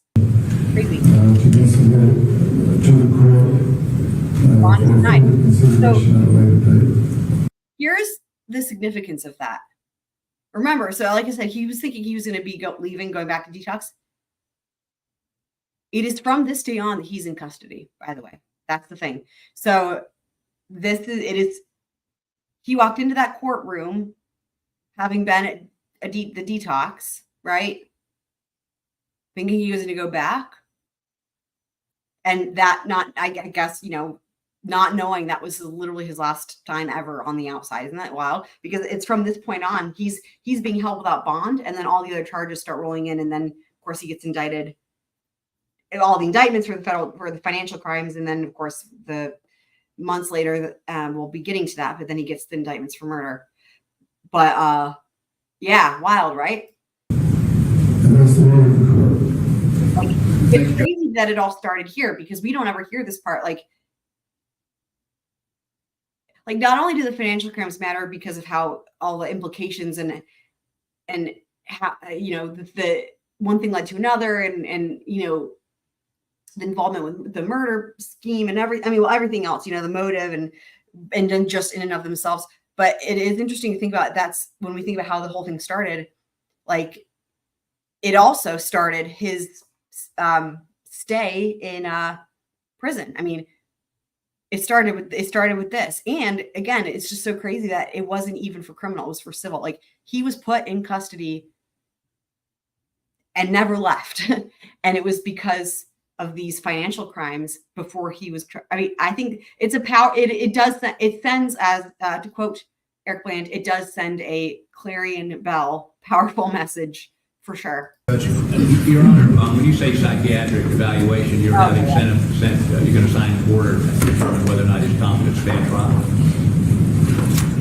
No, sir. It's not competency to stand trial, but a report of his mental and psychiatric condition, not relying upon representation regarding treatment from out-of-state agencies, reports of which I have not seen or received their own representation by counsel. I'm not satisfied as to his mental condition such that I would consider that a factor favoring granting bond. So I guess I'm asking for guidance from the court. What is it that you would like from us for you to examine? It's his psychiatric condition, his mental condition. From the treatment facility? Whoever that can provide it. Can be a psychiatrist, can be a medical doctor with sufficient credentials. That's would be for the parties to determine. And once we provide that, you would then at that point consider bond? At that point, at whatever point I might reconsider bond, it would be based on additional information that exists at that time, including anything further regarding further investigations. So that's interesting. So he's saying that he can undergo a psychiatric evaluation. And I guess, so what's interesting is Judge Newman wanted that done because of the quote unquote attempted suicide, right? It's like, that's but then Poot's trying to say, oh, you're trying to see about the drugs, again, trying to make it about the drugs. And that's not why Judge Newman requested it. But anyway, but then Poot's like, oh, after he gets that done, then you'll reconsider bond. And he's like, well, no, at that point, I'll take any new information I have. And so you know what that means, because I think that part of it too is Judge Newman is thinking by the time that psychiatric evaluation is done, some of those criminal charges will be filed officially, right? Because at this point they were still working on it. So I think it's almost like, I don't want to say buying time, but kind of in a way, because potentially, I suppose it's like, well, pending that evaluation, is there something that could come in that would make him grant bond? Maybe. They don't have another hearing after that mental evaluation. So what happens next with this is he has the evaluation and they don't have another hearing. I guess they file something for bond and Judge Newman outright denies it based on the evaluation. So, and at that point, there were not additional criminal charges. I think that maybe was what Judge Newman was thinking would be the case, but there weren't. But apparently that evaluation, we'll never know the contents of that, unfortunately. Yes, sir. Thank you, Your Honor. Your Honor, are you ordering the psychiatric examination, or you just want additional information? Ordering that the defense produce a psychiatric evaluation. All right.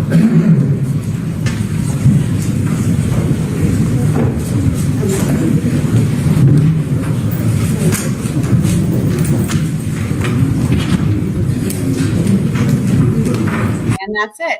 I forgot to point something out in the beginning. Here, let me go back real quick. It was just, I meant to point this out to y'all. Let's see. Burdstead and Don Zelinka. Let me go back a little bit. And one that is a 0 to 10 year felony for each count, Your Honor. Your Honor, Mr. Murdaugh, 2018. I'm just looking in the for hospital. the audience. I meant to point injuries. it out to y'all. Hold on. Mr. I just remembered. Being a structured settlement, and there is a. It appears back in 2015, and that's how $6,000 for attorney's fee. Where is he? Family. The second charge. The first charge is the $403,000. The second charge is what was said in this 300 and some odd. So he had. There he is. Over. There he is. Okay, you guys see, and there's other times where you can see him better. I just completely forgot to say this, but if you look all the way to the left side of the screen in the front row with the blue surgical mask on or whatever, can you tell who that is? I know it's hard because he's got a mask on and you can't really see him very well, but let's see if anybody recognizes that individual. It's maybe an old friend. $3 million of money that should have gone to this family, or almost $3 million of money that should have gone to this family. Here we go. Perfect. And Wait, yes, sir. well, almost. Wait, this conversation to end. All right. Yes, sir. I think that there are times where there's a better view of him. Hold on. We good? All right. So in any event, and that's what we've done. Just trying to find one. Aware of the unspeakable ones to come, and that really can make the kind of money that this defense. Also, Your Honor, just to point out, I believe that we are here. These defense before hearing. Yes, sir. Thank you, Your Honor. Charges in detox treatment. I don't know where it'll be. I'm just trying to see if I can find one with a better view. My partner and I deserve bond. He forfeited that. These checks issued. Checks Well, maybe you guys know who it is. friends and family members to respond to virtually any. Good morning, Your Honor. Sir. Jumping around. Offended. He was the one that got Today, and numerous other financial investigations. To put it clearly, Well, I don't know, but maybe you guys will remember once you see that when I paused it there earlier. So that's somebody you might recognize. Let me know in the comments or in the chat if you know who that is. I'm going to try not to say. I'll see if you guys can remember who that is, if you recognize him. So I think that's all for now, because the next thing that we have on the docket here is Alex's confession of. Wait, let me just double check. Let me make sure. I think it's Alex's confession of judgment, because again, I love that now I've got things somewhat organized by date. Oh, actually, the next one, well, that's still another whole thing. That's right. There's still so many things. It's crazy. Yeah. So the next thing we have they made a motion. Poot and Jen made a motion to do a gag order for Eric Bland, and then there's some other, and then we have another document, and then we get to the confession of judgment, which is big. That's going to be a good one. That's when Alex basically admits to all the certain things, the certain things regarding Gloria Satterfield about what happened. It's going to be really interesting when we get there. So, but this will have to be for another day, I believe. I'm thinking I'll be able to start the stream a little bit earlier tomorrow. And I'm going to also make sure, since you guys are enjoying doing the, seeing people react to the Karen Reed,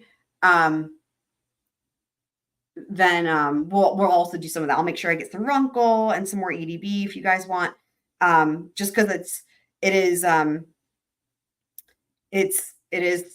definitely something else. So and you can, and it is so bad too that I really love seeing attorneys, I love seeing their reactions to it, and getting that just really unbiased, just objective opinion. So I think that's it. Hold on, let me put on my end video. Hopefully you guys figure out who I was pointing at earlier. There we go. And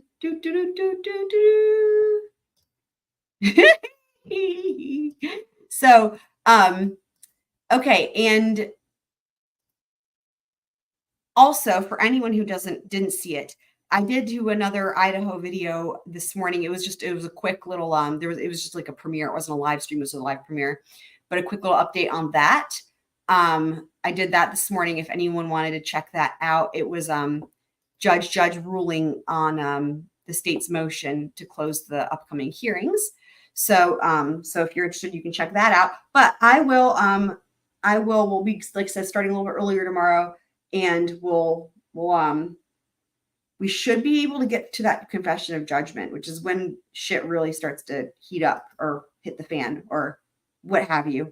Insert various expression involving shit, doing things. So that'll be fun.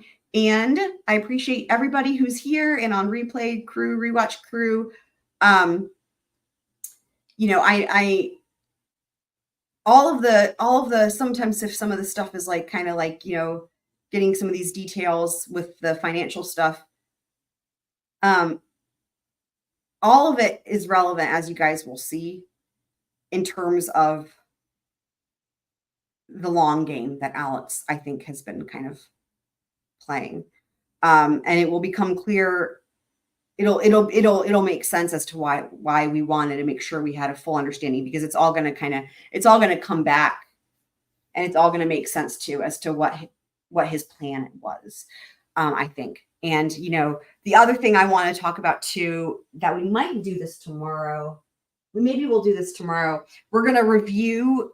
We'll do this tomorrow. We're going to review the Word document that I had about everybody's different stories from Gloria's fall. We're going to review that. And then also I want to do, I want y'all to start thinking about, I have a question for you guys, and we're going to discuss it, but I want you guys to start thinking about, like, this will be a really interesting discussion about what would have happened if he'd gotten away with the murders. So if everything else was the same, but he'd gotten away with the murders, what would have happened in his life with all the shit he had going on? So that's some food for thought. But I will see you guys tomorrow. There's that Poot's head just popped up. And I'm going to go ahead and roll that good old outro if I can find it. Here it is. See y'all next time.